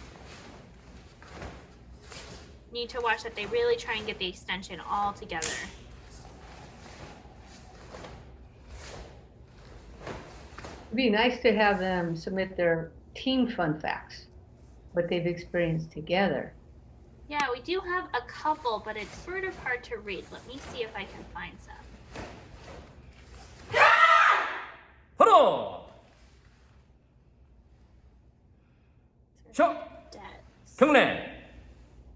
I think I just have info for one of the cadet groups, so we'll have some later. But this team gets a 6.9, so another 6.9 for them. Good score.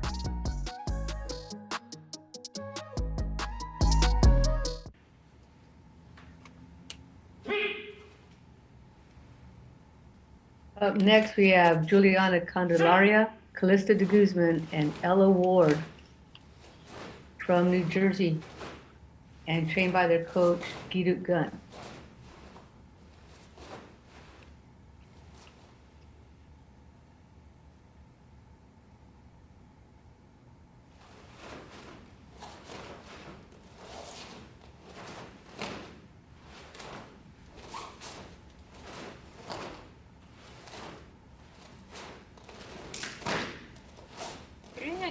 They're really moving together as a group. Again, it helps to be all from the same school, because you do have that similarity of movement, rhythm, and tempo is kind of, you know, baked in. You've been doing it with those teammates for years probably already. Wow. Boy, a big score, 7.43. And now here we're going to get to see a bunch of sidekicks, so this is going to be fun.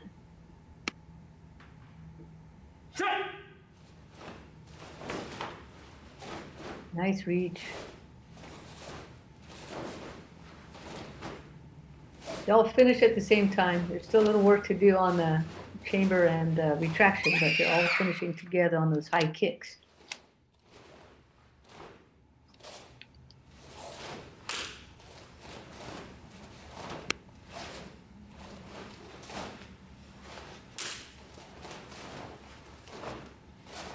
Better timing together on the second side. The first one, one of the girls stepped a little bit quick into the side kick, so just need to follow the leader. It's really, we used to call it driving the bus, because the bus, you know, like when you're in a lane and the bus has to turn, it's so big, all the other cars have to follow the bus and make sure they don't get in the way. Whoever's in front of this group, whichever way you're facing, you need to make sure that you're going at a tempo that the other two can follow you. If you go into something too fast, there's no way that they can catch up. What an interesting analogy. They get another big score, 7.5. I always think of it as there's a ribbon attached to each member of the team, and they have to keep it nice and taut and all moving together, or else it's going to tear. This is Eli Kolbach, and Aubrey Yamashita from Watsonville Taekwondo Academy, as well as Sky Martial Arts and the Team M Community Program. So we have 3 different clubs here. And I think the girls in the back, I think, are twins. Oh, is that right? So it's listed here as Watsonville Taekwondo Academy, Sky Martial Arts, and Team M. Right, so I think they're part of the Community Poomsae program. And Allie and Haley Kolbach in the back there. That helps. if you're twins, maybe they have some, good connection there. They can feel out each other's tempo. Right, I'd almost switch the two in the back to the front, with the one in the front and the back. Just for height and perspective and optics. I think that will be a nice look, but I'm sure they're being really strategic about why they have that setup like they have. Stop.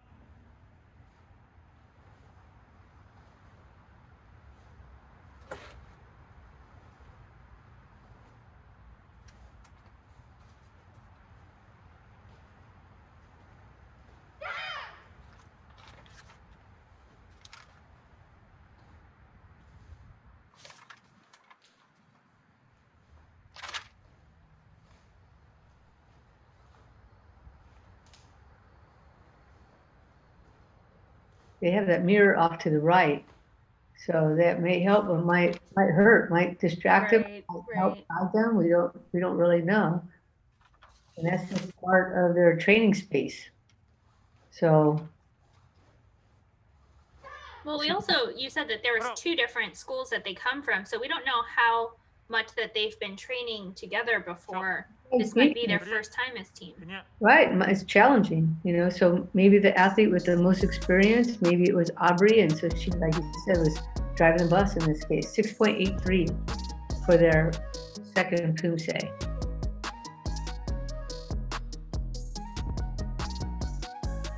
And they finished up with a 6.883. This is Haley Ferguson, Leora Aldiosa, and Jinseo Park. And again, for all the athletes, we don't know if there's a mirror up front. Sometimes you can see one to the side. Sometimes it's a distraction, and sometimes it might be a help. But I don't think anybody's actually changed their training space, to help them out. I think that it's just where it just happens to naturally be. And sometimes it might fall in a funny place because of how we have to record the video. We need the length, right, of the room to more have a tubular approach, and whatever is there is already naturally there. Right. So we see that they wanted a wall backdrop, which makes the most sense. You don't usually want to have a mirror behind you to kind of situate yourself to make sure it looks good on camera. They get a nice score, 7.1 for their first Poomsae. Yeah, if that mirror was distracting, they have that air track there in the background. They could actually put that up against the wall on the left. We can see just the start of a mirror. But they, there's no rules. They might be using it on that side to help them sync up.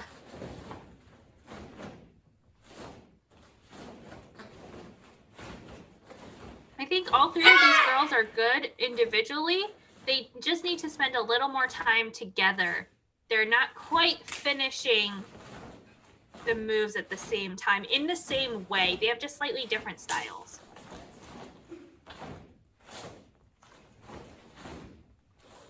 But it's interesting too because the new point system, the rankings, it takes each individual score and you add them up to get the team score. So it almost incentivizes you to create the teams based on the highest number of points on individuals, but that doesn't always mean that they'll make a good synchronized team. Or that they'll be from the same school. Or that they'll be from the same area. Near each other. Yeah. And they get the second Poomsae score, 7.13. We finish up with a 7.117. We have just one more team to go. From Duwangale, we have Yuri Kim, Unikim, and Lana Moraleda. So this group, one is 12, one is 13, and one is 14. So they got the whole range of the cadet ages. And it's their first year competing together. Although Lana and Yuri have been competing together for the past 2 years. Right, but it looks like they'll lose one next year. Is that right? Right, yeah. That's tough. You just get started and then you have to switch in a new team member. That's tough for the cadets and the juniors, whereas in let's say senior 1 or under 30 or over 30, you have somebody for at least like 10 years, maybe 11. Right. You get a score of 7.4. That's a big score. So now we have a battle actually, because that second pair that went had a 7.43 and a 7.5. The New Jersey team. Well, if you're gonna pick up your score, this is a good form to do it on with these nice high extended kicking techniques. Right, and the team Doangili here, California, known for their nice high kicks. I mean, a lot of schools are, but I see a lot of them. Their coach, Poomsae Masterly, posts, pictures of them doing vertical side kicks, like we have there from Lana, I think, in the front.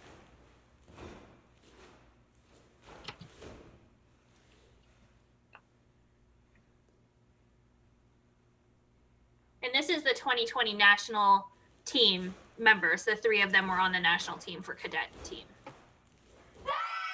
So they're the ones to beat here, but they're going to need a big score to beat the team out of New Jersey. That was team ATMA, had a 7.467 combined score. Ooh, yeah, 7. Ooh, this might be a tie. What's the presentation? It's going to come down to that. Holy cow. 7.467. Look at that. So we have from New Jersey, our first team, Juliana Candelaria, Calista de Guzman, and Ella Ward in first place, followed by Yuri Kim, Yuna Kim, and Lana Moraleda. That was a really so close. Really good job, all those ladies. So here are referees for the Junior Black Belt. 준비. Yeah, we have just one team here in this division. Yeah, they just peeked out of my paperwork right here. These guys look really solid individually and really good as a team. Really good timing. Yeah, and this is interesting because, of course, the 2 guys on the right, David Lee and Bowman Kim, are part of that Team K in Georgia, but Bryson Lavorne on the left is from Connecticut and is syncing up with them very well, actually.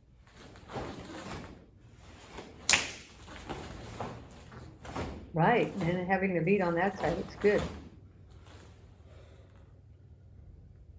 And that's not the closest distance to drive either, Connecticut down to Georgia.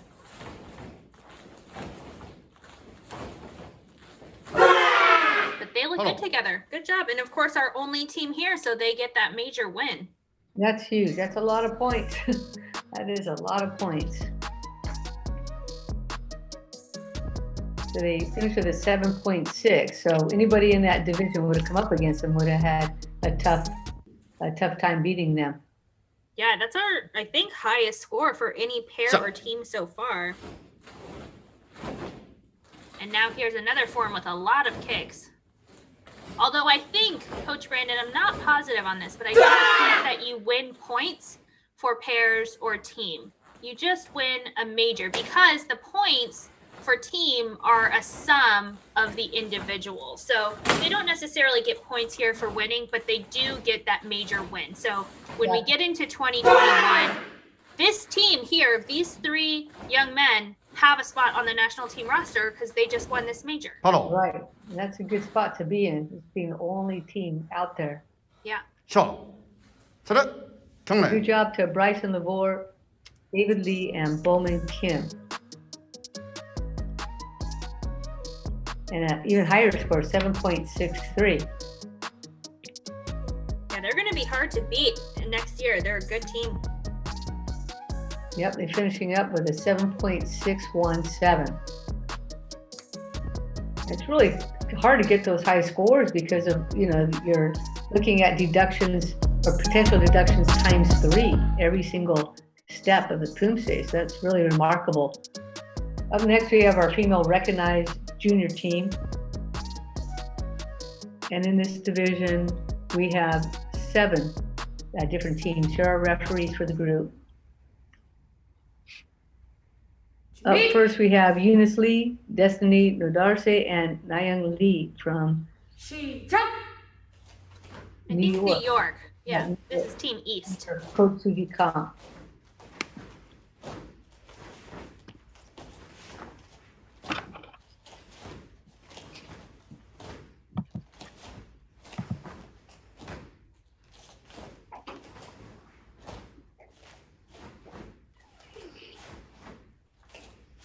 taking a moderate tempo here, not pushing anything too fast. That's often very common when you're just starting out as a group together for teams. You want to take a even tempoed approach, get used to each other before you start adding in the connections, and they get a good score of 6.9. We get two forms here. We have Sajong followed by Tebek. So I think these are, you know, the first form in their competition group, and then the highest form, Tebek, which they might not have had for that long to really work through, and now having to put it together as a team. So that movement coming forward a little bit janky, some shoulders coming out kind of weird. They'll continue to work through that for the next, 50 years.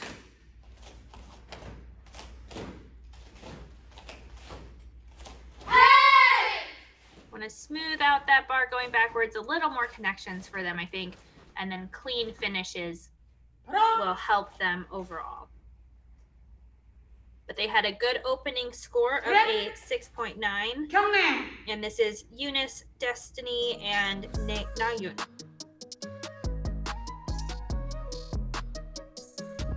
You get a 6.8. And I think we will see that across the division, that we might see a slight drop on the second form because it is new, it is complicated, and they get a combined score of 6.85.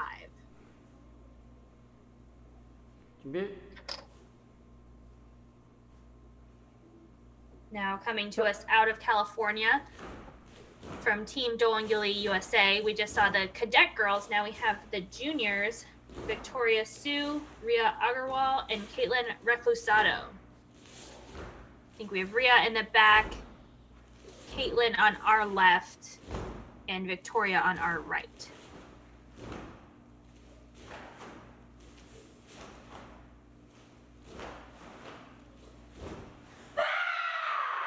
It's so important to make sure you finish on your mark in teams, because if you don't, we have the off spacing and it's just more visible than if you're by yourself. So something to really work for, but a huge score of 7.43. Right, that triangle starts looking a little bit off if you don't hit on the mark. Yep.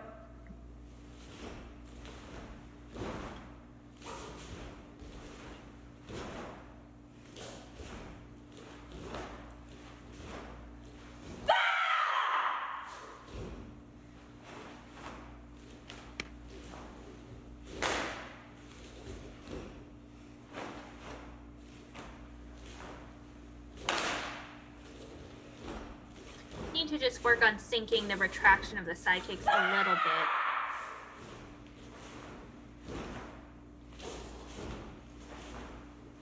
I think when they move individually, they're okay with really reaching out on the stances and finishing.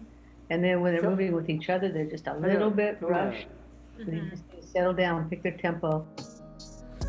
That gives them enough time to finish everything. That's a good performance. They have a 7.37. A little lower than their first one. Yeah, that Tebek is just going to be a lot harder for our teams, I think, at the junior level. They haven't had it for as long, and it's a difficult form to sync up. 준비. 시작. Well, this is an exciting combination here. We have our Southern team coming to us out of Georgia, Alabama, and South Carolina. We have Soyeon Park, Yewon Jung, and Christina Threlkeld from Kim's K Taekwondo, Jung's Youngin Taekwondo, and Master Kim's World Class Taekwondo. Strong team. Three different schools, three different states. So they're all going to have slightly different styles coming together, maybe for the first time, but they all have individually good skills, and they open with a big 7.43. 7.43, same score as the team before, opening score.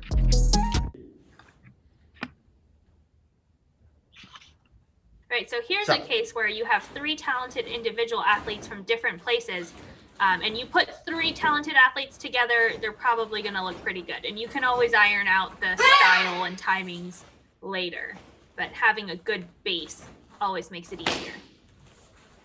Tebek's tough. It kind of, you can see a little rise and fall in some of their movements on the transitions, and that's just something that seems athletes have a tough time with just Tebek in particular. So they just have to realize that, like when they go over to the other side over here, yeah, little rise and fall again. And that's just going to impact the presentation a bit. 차렷, 경례.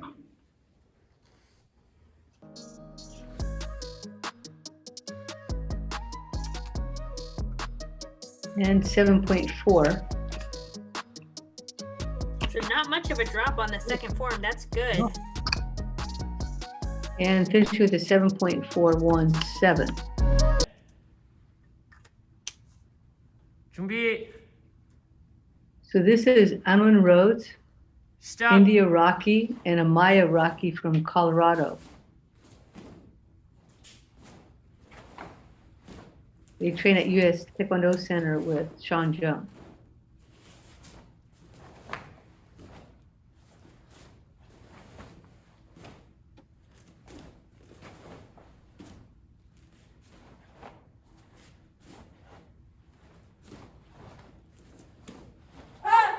바로.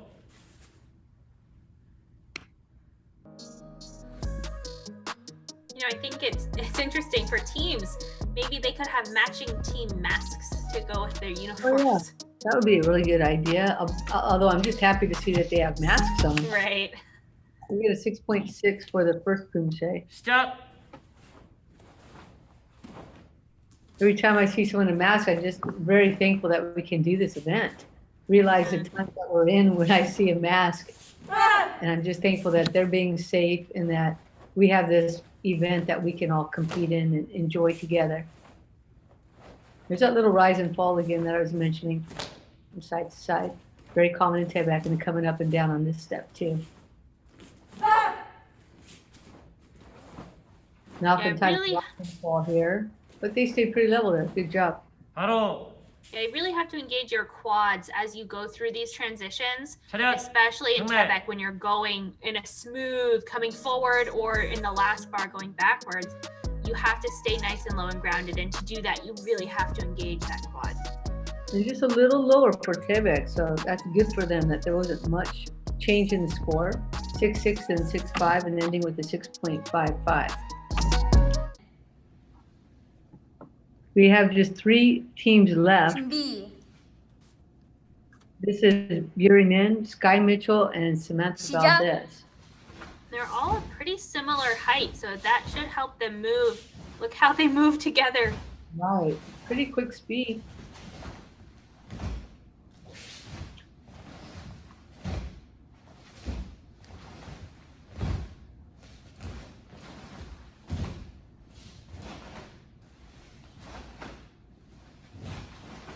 They're all from the same school, I think, so that helps them 바로.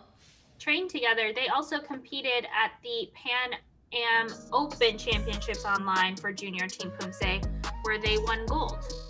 Oh, wow. Okay, so they get a big score, 7.3.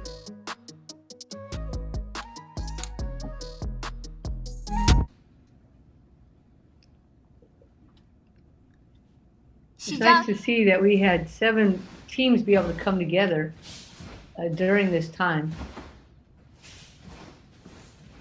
Yeah, it's hard to get 3 people to come together. We did have more pairs, but getting almost a full finals division here for the female junior team is nice. A really good extension on their side kicks.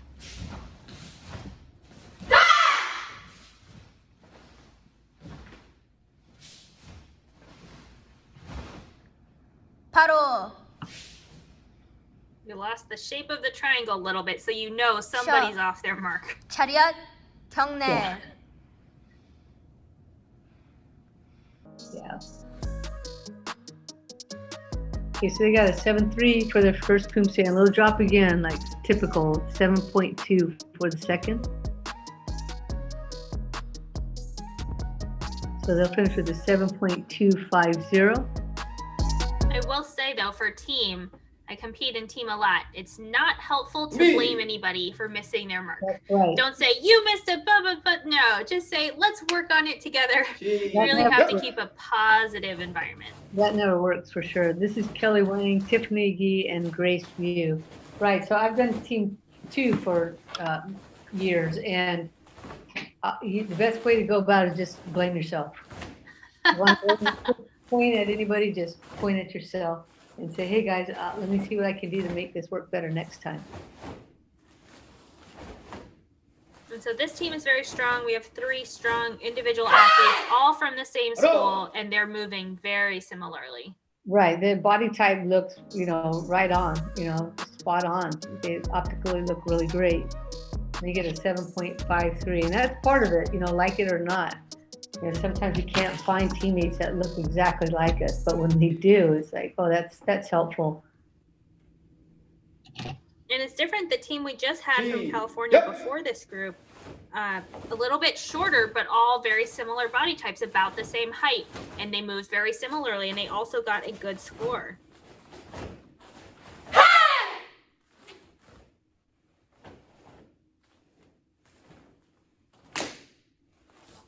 Taking a more conservative height on the side kicks on the first side. Right, so they all have to decide what height can they do well and not lose balance, rather than one of them shooting for the moon while the other 2 are kicking more within their own frame, let's say. Right.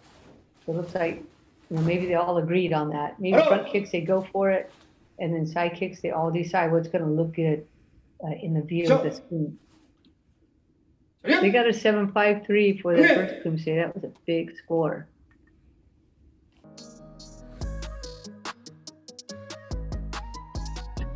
And for this one, a 7.47. So the 2 highest scores for this whole division. Right, and finishing with a 7.5. That's big for teams. Here's the standings. So this is the number 1 through 6 teams, but we have one more team to go. And this team is from California, from Elite Taekwondo Center. And it's Olivia Adams, Zoe Adams, and Melissa Manche. And that's kind of interesting. We've had a lot of siblings go together.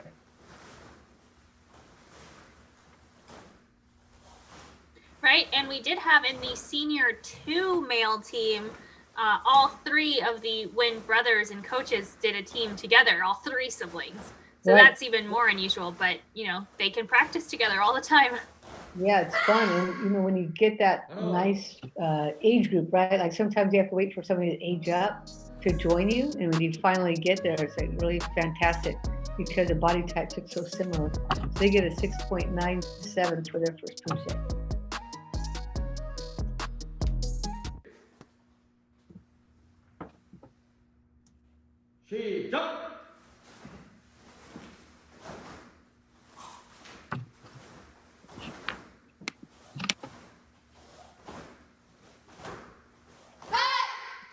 They want to do a little bit more rotation on the shoulders coming forward. That's the new move for them. They haven't done it before Tebek. So something to just continue working on, smoothing out those shoulders on the kind of slow push block.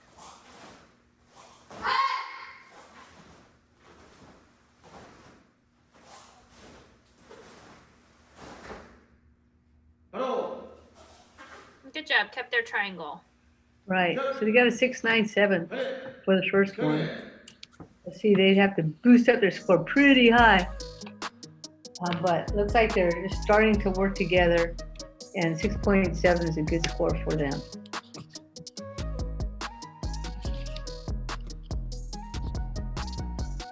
So they finish up with a 6.833, and now the final standings are going to come up in the junior female black belt team division, with Wang, Mia, and Leo in first place, and the rest of the standings there for all of you to take a look at.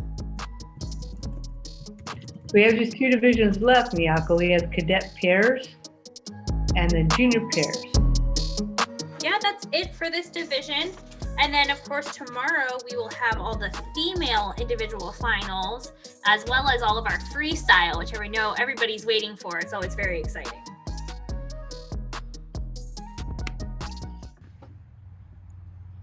Up first, we have Andrew Lee and Aubrey Yamashita from California.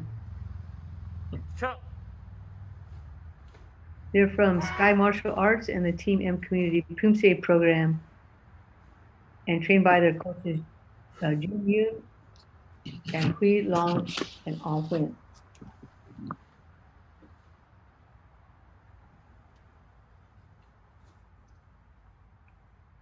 So they have Paul Jong followed by Chil Jong.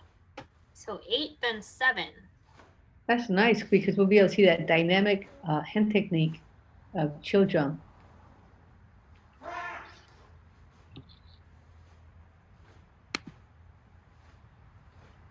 And this pair has been together for 3 years already. They're both 14 this year, so that does allow them to stay together as a pair as they age up. Yeah, hopefully age up together. 6.93 for Andrew Lee and Aubrey Yamashita.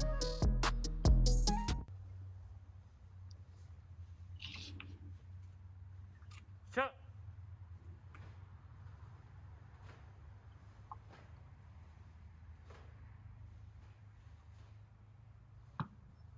A little bit bouncy on the start of this Chil Jung. Really need to stay grounded. It's hard because you want to pop up nice and high for the front kicks, but then you have to get back down low and stay low.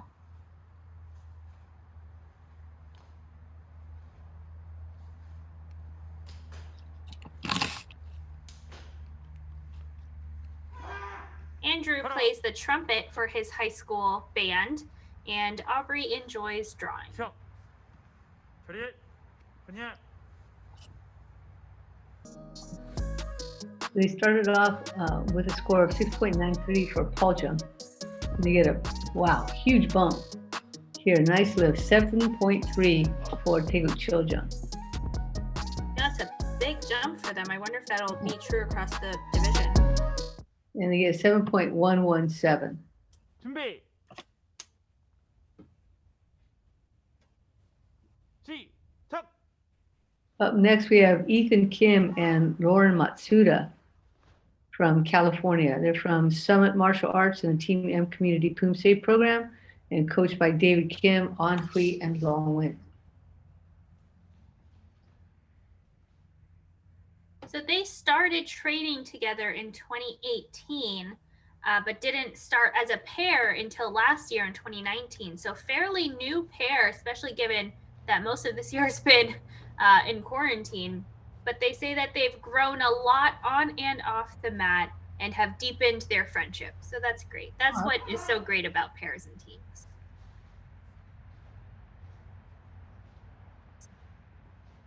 바로.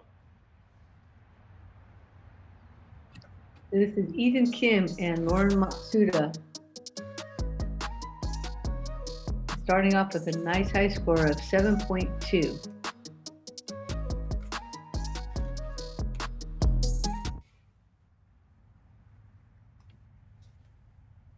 시작. Oh, so this is interesting. Ethan does not live in California where Lauren does, and that's where the CPP program, the M team is, but he trained, he travels to California about 2 to 3 times this year before the pandemic really hit. And so since then they've had to train on Zoom and their sync is pretty good. Hey, anything's possible. What state is he traveling from? It doesn't say, I'm not sure actually. 바로.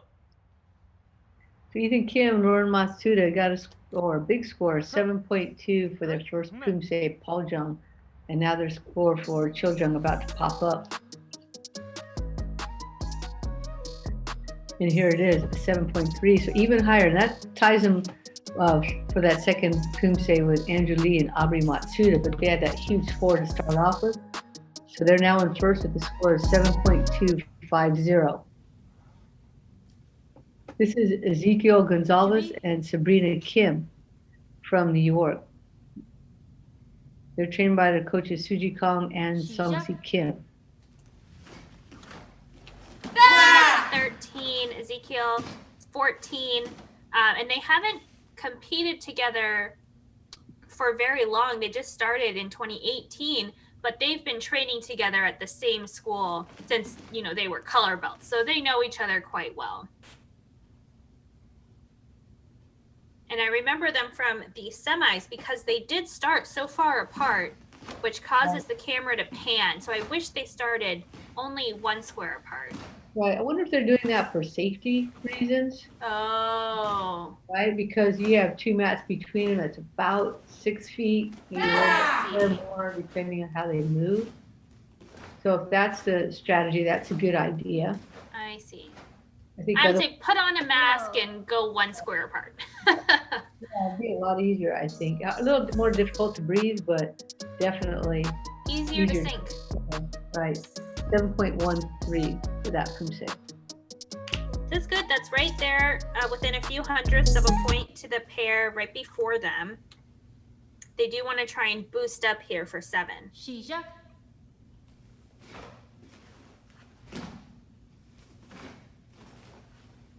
And Sabrina made it to the finals for individual. Which is a nice accomplishment. She's a little bit more flexible. So they might want to think about kind of a height on the kicks and picking a medium so that they can match a little bit better.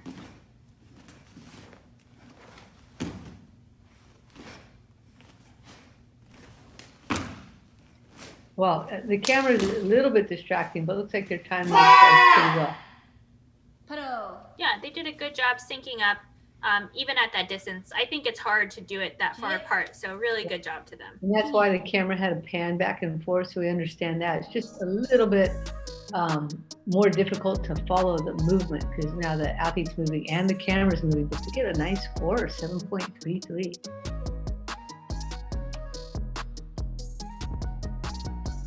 And they finished with a 7.233. This is Jaden Lee and Gahwi Kim from Kim's Cadet Taekwondo in Georgia.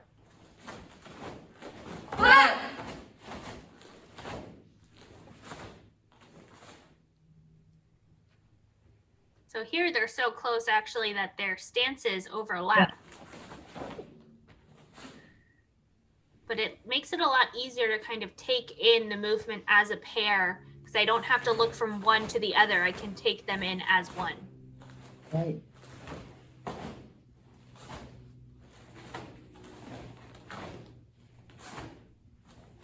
But when they are so close, it does become a little more obvious when the sync falls off just a little bit. But they're pulling it back together here for the last bar. And a lot of pairs and teams think about that because they know how the referee's eyes work. The referee can only take in so much and deduct for so much. So you don't want to do them any favors by being so close together that you can pick up every tiny little error. But it didn't seem to matter for them because they got a huge score, 7.4.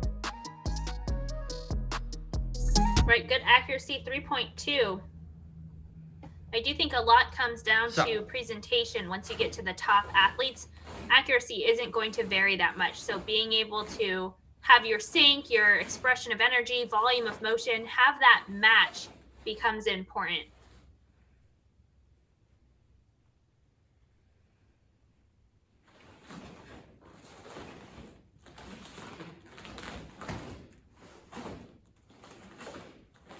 Looks like Jaden is hunching just a little bit forward on his torso, especially on that top bar, but here as well, actually, in the horse dances. Just leaning a little bit forward, maybe not even realizing he's doing it, right? He's throwing out that punch and kind of leaning forward as part of that punch. So this is a good opportunity for him to review and then just make those subtle adjustments so that both athletes have that clean posture. So they get a big 7.5. So all these little things don't seem to be affecting them.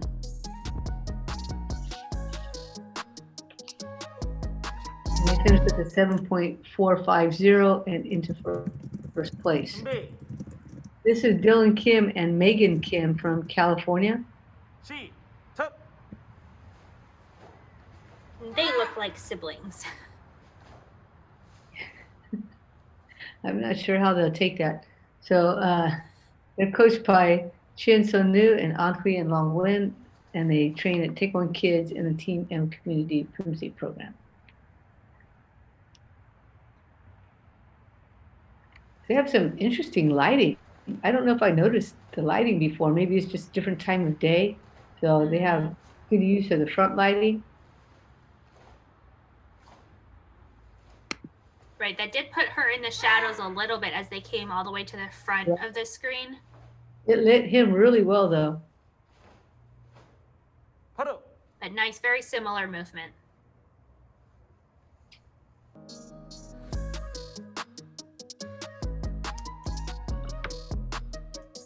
Oh, wow, 7.6. Great score. And the highest so far in the division for any form. Yeah, so if you saw, the accuracy was only 2/100ths higher than the pair before them, but the presentation is what boosted that score up by 0.2. I think his technique is actually better when he works with a pair partner, because we saw these athletes in individual too. And I think it helps relax some of his movement.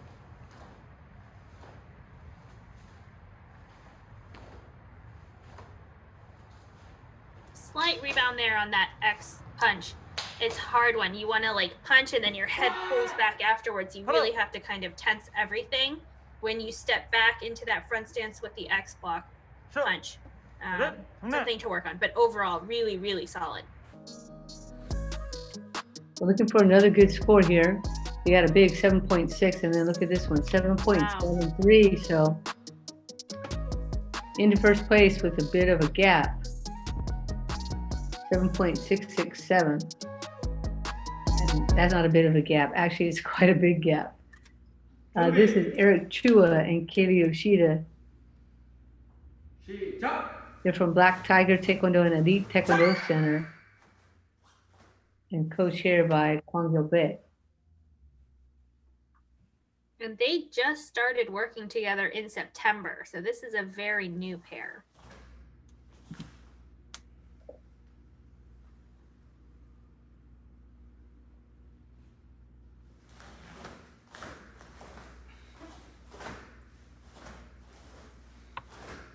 Nice flexibility on the front kicks. Really nice posture on his part for sure. Up nice and straight, her trying to follow along with the same thing.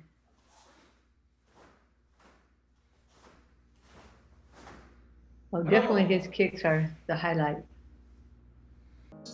Yeah, I think we could zoom in the camera a little bit, get closer to them, make them bigger in screen, and then just have them work on finishing the motions a little bit more together, but they got a big score of 7.53. Yeah, the second high so far in the division.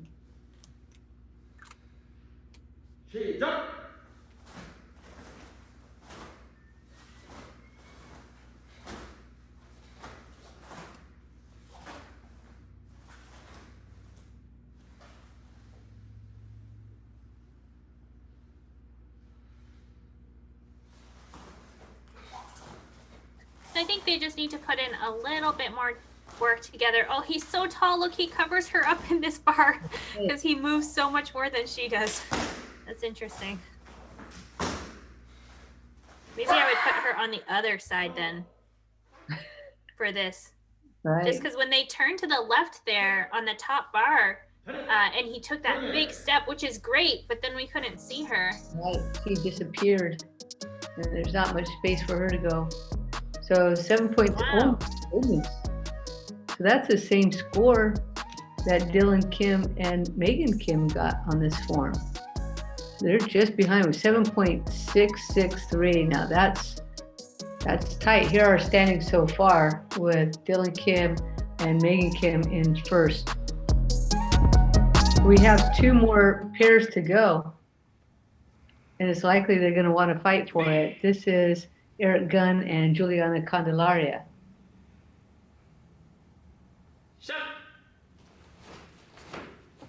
And this pair has only been together for a year, but I think they're from the same school. So they have very similar motions. They're both individual, I think, national team members. So they're both very, very high caliber. And together that puts them with a really high seeding because they're individually so strong. But I think we started this in the semis, right? So here in the finals, they came in the second place spot, and there is one pair after them. So it will be a fight here.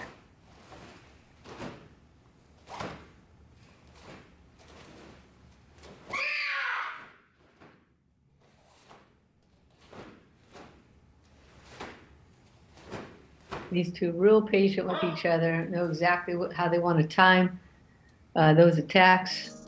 So really strong performance from Eric Gunn and Juliana Candelaria, and a huge score, Wow. 7.83. Must be all that boba that they drink. The highest score we saw was from Dylan Kim and Megan Kim with a 7.6 in that form. So that is a pretty big gap. And we have seen the scores go up for Chiljong, so it'll be interesting to see how close they might get to an 8 here. For pairs, that's very impressive. Impressive and rare. So they should feel really good about this. And Eric here is 14, Juliana just 12. So unfortunately, this will be the only time they get to do pairs together because he's going to age up. But she's holding her own, 2 years younger in this division. She's holding on pretty well. Right. 2021, they unfortunately not be able to compete together. Oh, that's interesting. So even if they were to win this major, they would lose it next year because he would be a junior and they wouldn't be able to compete as a cadet pair. This is the last event for them, so we'll see how it goes next year. But look at that big score, 7.87. So this opens the door actually for other pairs out there, right? So 7.850, and that's always the case in Poomsae.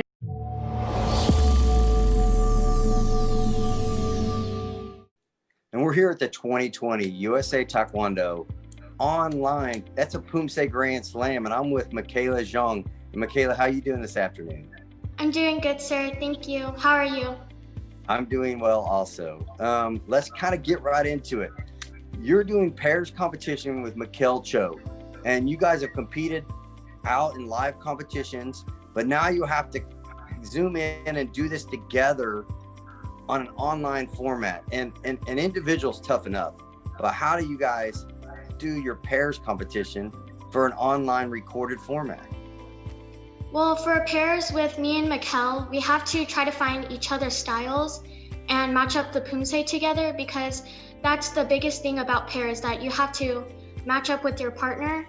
And recording for pair, it's much more challenging than individual because you have to match each other's styles, each other's rhythm, and you have to match up different angles and stuff.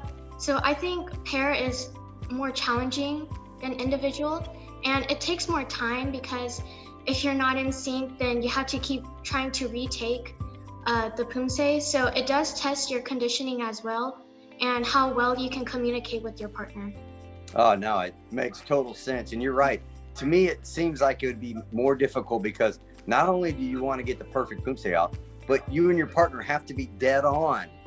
Yes. And then submit that one. So without question, I think that's a great point, very interesting point as well.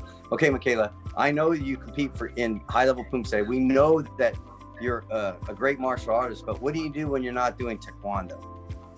When I'm not doing Taekwondo, I usually like to stretch because I really like stretching because I want to get more flexible. And I also like to do volleyball and go running outside. I also like to do tumbling. Like gymnastics and things like that? Is it mostly that type of stuff? Well, let me ask you this. So all those are pretty physical activities. So you're a very active athlete. What about downtime when you're not doing activities like that? Is it just all physical all the time? Yes, physical. I love it. I love it. Well, I want to be that way. I can't do that now because I'm too tired all the time. But no, Michaela, we so appreciate your time here today on USA Taekwondo. And look, Mikkel Cho, Michaela Zhang, coming up next here on the Poomsae Grand Slam. This is 2020, and it is presented by USA Taekwondo. So good luck to you, Michaela Zhang, Mikkel Cho. Good luck. Thank you for having me, sir. You're welcome. This is Mikkel Choi, Michaela Zhang. This is our last pair in the division. So here's a pair, and they came in seeded number 1, and they're the same age, and they're just 12. So they have 2 more years in this division together.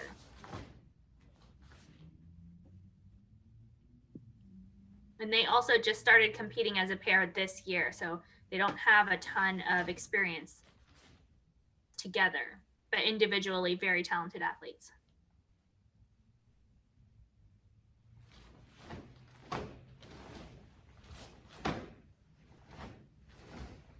They had a very common thing people do when you start as a pair and you have something like that 8 count in Paljong. After the 8 count, you breathe out, you exhale just a little so your shoulders drop, and that means go. So it's just a little cue, but as they spend more time together, they can get rid of that because they'll know the timing a little better, but very clean overall. And we actually had a little bit more kind of connection and they could breathe in the form rather than rushing through it that we saw from some other pairs. 7.8, and a lot of athletes do that in individual too. They let their shoulders settle, let the referees know they're really balanced and confident before moving to the next step.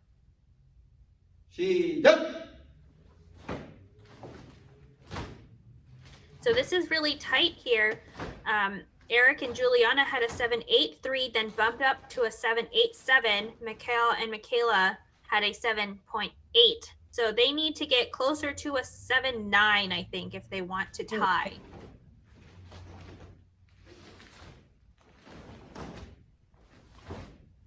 This would be big, though, if they could get that high score, get this as a major win. They'll be in the division again next year. Then they would, already have that as a major win, be on the national team roster that they could use for 2021. Well, they look very strong here, and they had that big score for their first Poomsae, so anything's possible. Let's see, they had a 7.8, as a matter of fact, for their first Poomsae Paljong. And their second score now rolling in. And look at this, 7.97. That'll do it. That's a massive score for a pair. Accuracy of 3.4. That's incredible. 7.883. So there's your winners, everybody, Mikhail Cho and Michaela Zhang, followed by Eric Gunn and Juliana Candelaria, Dylan Kim, and Megan Kim. Great job to this division. I really enjoyed. I just have so much fun watching the pairs and teams. And we have just one final division to close out this episode. That's our recognized junior pairs. And so here are referees for this group.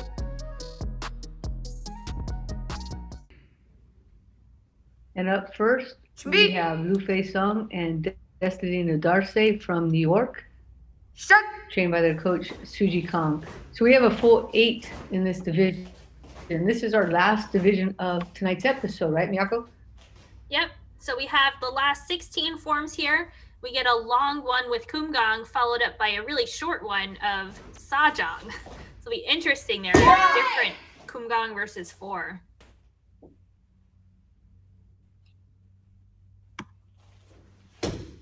Nice to have Kumgang go first, though. Get it out of the way. And then you have Sajang, which is probably more comfortable, quick, and the scores will probably go up on the second form.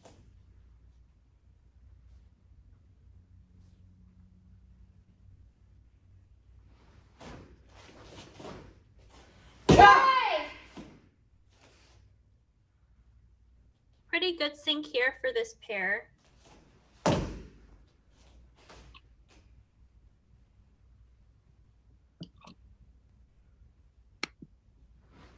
Here's another form, like I mentioned in Paljong in the last division, you get that kind of shoulder drop on the 8 count to say go. There's so many crane stances here on Kumgang. It's another form where you can kind of do that if you're a newer pair. Right, 6.87. You probably won't see the top level athletes do it, but as you're just starting off, it's a good, little visible cue. After a while, you just learn how to count together, right? Right.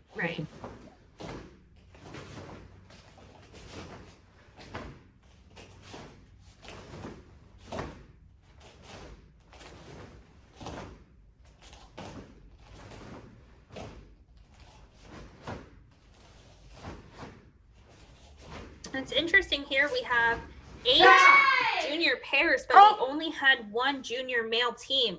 So those junior guys must be in hot demand from all of our really talented female junior ladies who want pair partners. We're training for all these divisions. These athletes are really dedicated. They get a 6.97 to be able to do individual and pair and team. That is a lot to ask of these young athletes. They finish up with a 6.917. And Nice. sometimes freestyle too.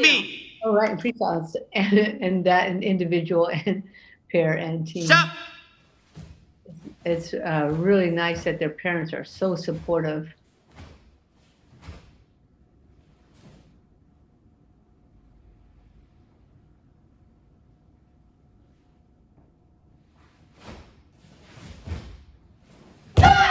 So this pair here, we have Albert Jung and Samantha Valdez from California. We actually have a few pairs from California in this junior finals, but there's a lot of states actually. We have the New York, New Jersey pair we just saw. We have a Connecticut up next, then a Georgia, Illinois, couple more California, and then a Georgia, Alabama combo. That's great. It always hasn't been like that, so it's really nice to see Poomsae spread across the country. Yeah, this pair, same school, similar body type. The height is about the same. Put her in the front to help her be a little bit taller. Just need to watch kind of the settling. We saw the same thing with the female team from this school. Just want to have really clean finishes. But a nice job. Kumgang's hard form. Yeah, that's Albert Jung and Samantha Valdez finishing up their first one with a 7.13.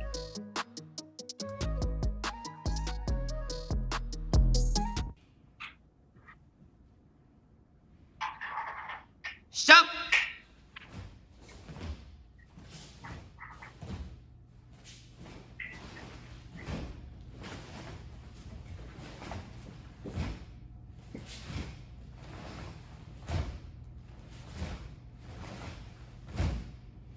Pretty good. They just need to sync the timing of the front kicks a little better.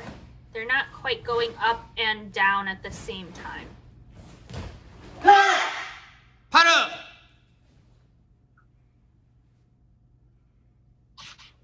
쉬어! 차렷! 경례! Okay, so they got a 7.13 for the first Poomsae. And now look at that, a 7.4. That's a great score for the Big second. jump. So they're going to finish with a 7.267. So this is Bryson Lavorne. He's back again. So he did the individual and the team, and now the pair. And he's with Marilee Ganter. And did she do the same? Did she do team? Let's see.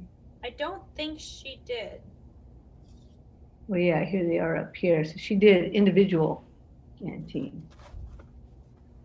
And interestingly, Bryson here, they're in Connecticut to film this, but he went all the way down to, I think, Georgia, right, to go with Team K.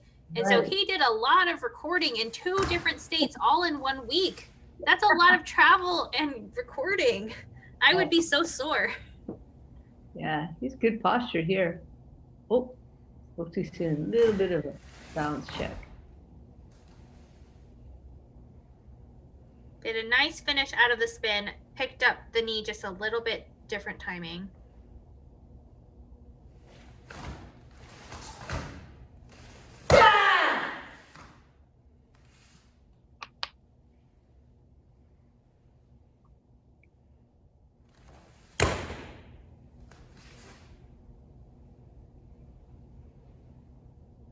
I like the pause that they take after the stomps. They just need to make sure that they really follow each other as they do the transition into the crane stance after that. But a good job as this pair. Yeah, for sure. This is Bryson Lavorne and Marilee Ganter with a big score, 7.33, the high score so far on Kumgang. That's a good score on Kumgang. I would be happy with that. Yeah, I think most people would be happy with that. And here, of course, on Sajang, we've seen the scores jump up a little bit. You're not so worried about balance. You got Kumgang out of the way, and they have some nice high side kicks. Not quite together in the timing of the kicks always. It's hard to time those kicks.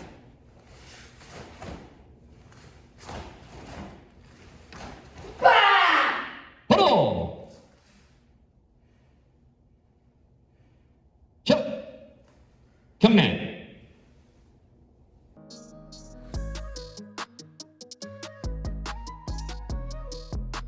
Wow, look at that. 7.47. Wow, they've really put themselves in a good position. The total score is 7.4. We have some really good pairs coming up, so anything is possible. This is Ethan Lam and Vivian Vo from Kwang Trung Martial Arts Institute.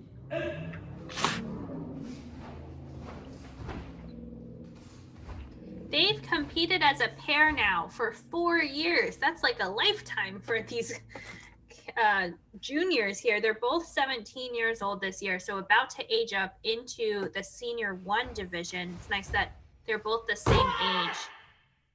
And they are from the same dojang out there in Georgia. And they both like boba, which I know is Coach Brand's favorite fact. Well, it's so popular.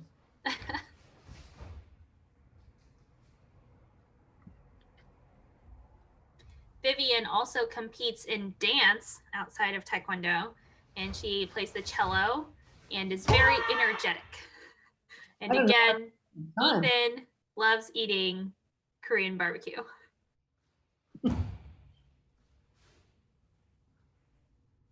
Nice pickup there.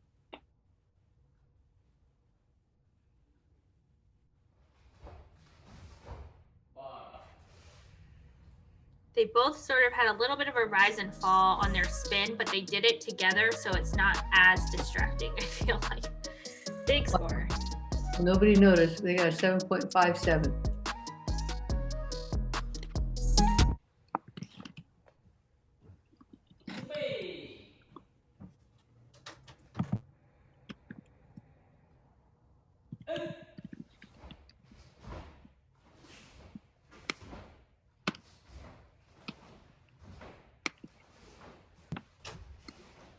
Nice reach on those side kicks. Really long legs. Front kicks too. Wow. Those front kicks are fantastic. His right. So we've seen every pair boost their score up, and they had a 7.57 on the first form on Koongong. This one's going to get up there, I think.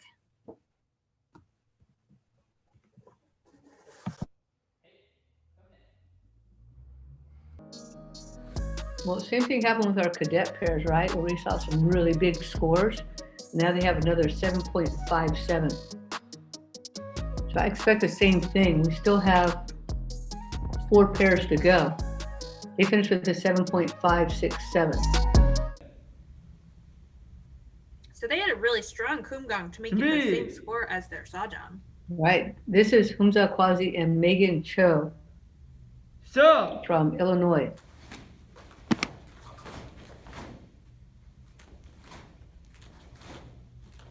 And here's another pair. They've been together for 4 years. And they are from Illinois, so nice to have that different state represented here in the junior pairs division.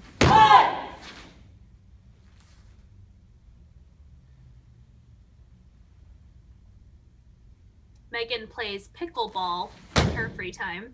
And I think we've mentioned in individual, Hamza is an avid journalist, and he's the news editor for his school's student journalism production. That's great.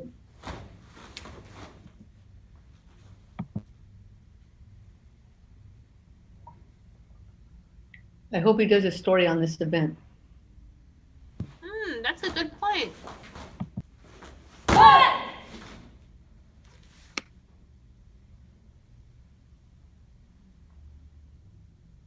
Slightly different rotation on that 5 count block. Just want to make sure that they rotate out of it at the same point in time in the count.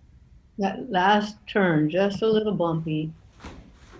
I'm trying to look for that nice solid finish. Good job on that ending.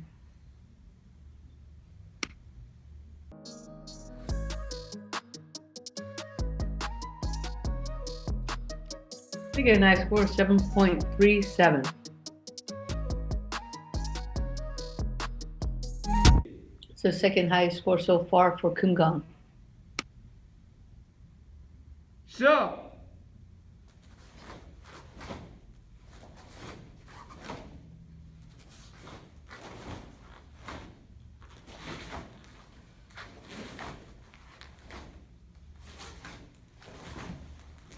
Nice reach on those two side kicks. Yeah, not quite as high or together on the front kicks there on the top, but the side kicks were really nice. Here, good sync on these hand techniques to finish. 바로. Nice job.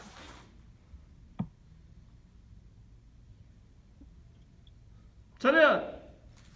경례. So Hamza and Megan got a 7.37 for the first Poomsae. And now for the second. Oh, nice big boost, 7.57. Yeah, that's a tie there for the highest score.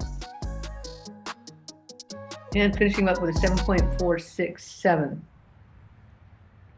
So I think that puts them in second, right?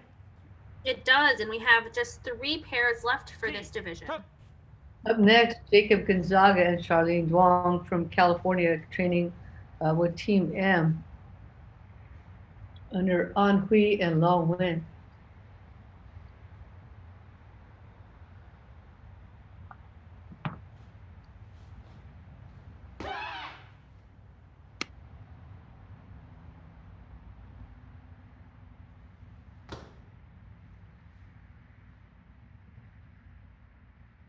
The goal here to have a nice low Haktari Sogi and then keep it the same height for the Juchum Sogi right there. And then again, staying the same height, not coming up at all is the goal. And then staying again, the same height into this next Juchum Sogi as well as the next. They don't quite stop their spin before going into the stomp, so that might be something they just want to freeze a little bit harder. You don't want to have too much connection that you lose that horse stance. 바로. Nice solid finish, very strong. That's Jacob Gonzaga and Charlene Duong from California finishing up with a Kumgang with a 7.3.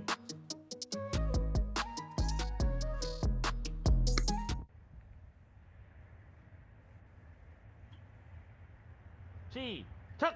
So far, Ethan Lamb and Vivian Vo from Georgia holding on with a 7.567 combined score. They came in 5th to this division. Holding on so far. Right, I thought the scores might jump up and up and up like we saw with the cadet pairs, but that hasn't been the case.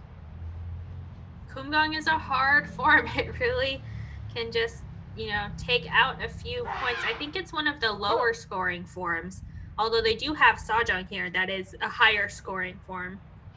Right, so if you're Ethan Lamb and Vivian Vo right now, you're pretty darn excited to be right. At the very least, they have a bronze. Right. So they finished with a 7.4, with just 2 pairs to go. And their combined scores is 7.350. So here are the standings so far with Ethan Lamb and Vivian Vo in first, followed by Hamza Plazi and Megan Cho in second, and Bryson Lavorne and Marilee Gantert in third. So this is Ethan Morleda and Victoria Sue from Dewangale, USA in California.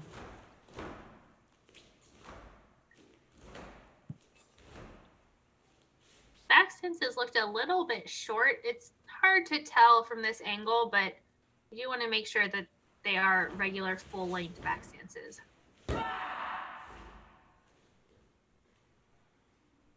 But nice similar movement through that spin and stomp.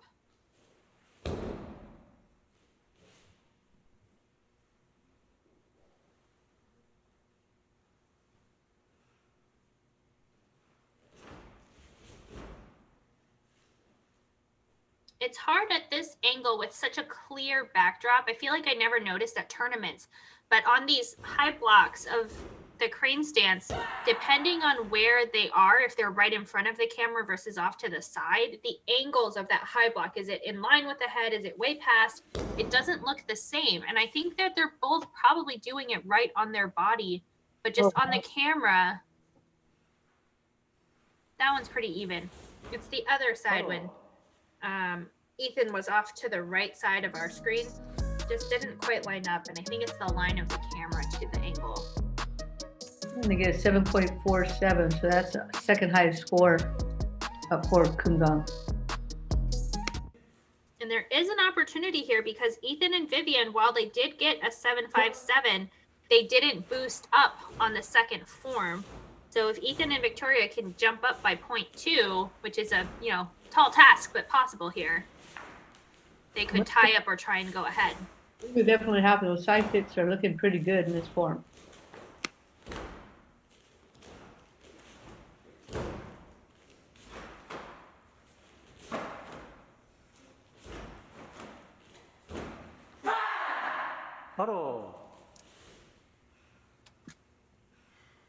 That's pretty dramatic. You don't really know what's going to happen at this point. That was a pretty strong form. They got a 7.47 in the first one. Here comes the score for the second. Oh my, 7.7. My goodness. That's going to change things. So they have a 7.583 and now into first, ahead of Ethan Lam and Vivian Bowe with a 7.567. And this is our last pair. This is Bowman Kim and Yoon Jong.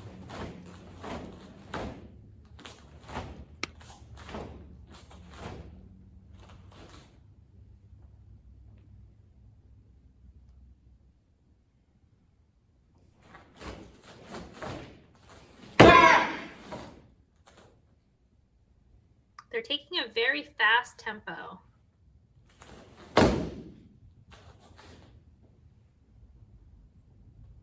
And this is one of our pairs where they're not from the same team.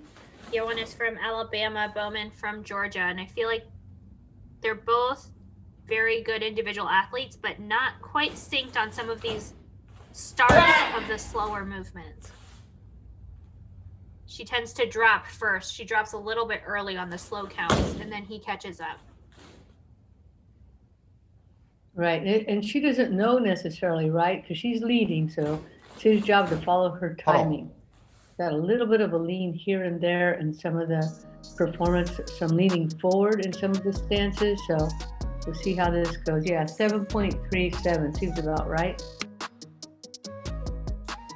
But I do think that their strength is going to be their kicks. So they are going to try and boost up here on Sajong.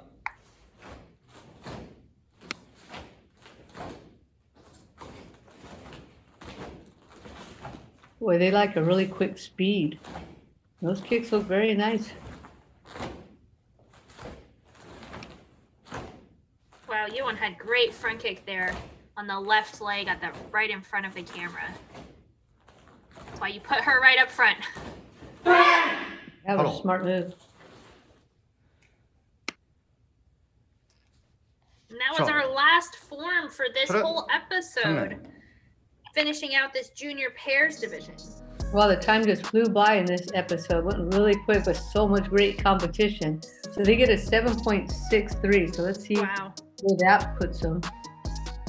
That's a nice high score, but let's see how it pans out. 7.5. So I think that might put them into third place. So we have Ethan Moraleda and Victoria Su in first, followed by Ethan Lam and Vivian Bowe, and Bosun Kim and Yoon Jong in third. That was a really wonderful finals in this pair in the junior division.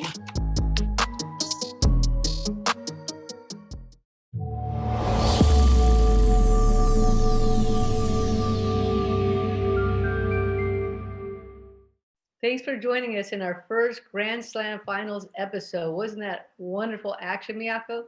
There was so much action. So we had so many divisions in the finals here. It was great to see all of the individual males get to see who finished out first, get that major win, as well as all of those ranking points. And then we got all the fun pairs and teams action. So there was just a super packed episode here we just finished up. Well, if you think that was great, just wait till tomorrow night, our final episode where the female finals take place. That's right. And we also have all the freestyle tomorrow. So make sure that you tune in our final episode of the Online 2020 USA TKD Grand Slam. And we'll be right back here with you tomorrow night. Looking forward to it. Bye-bye, everybody.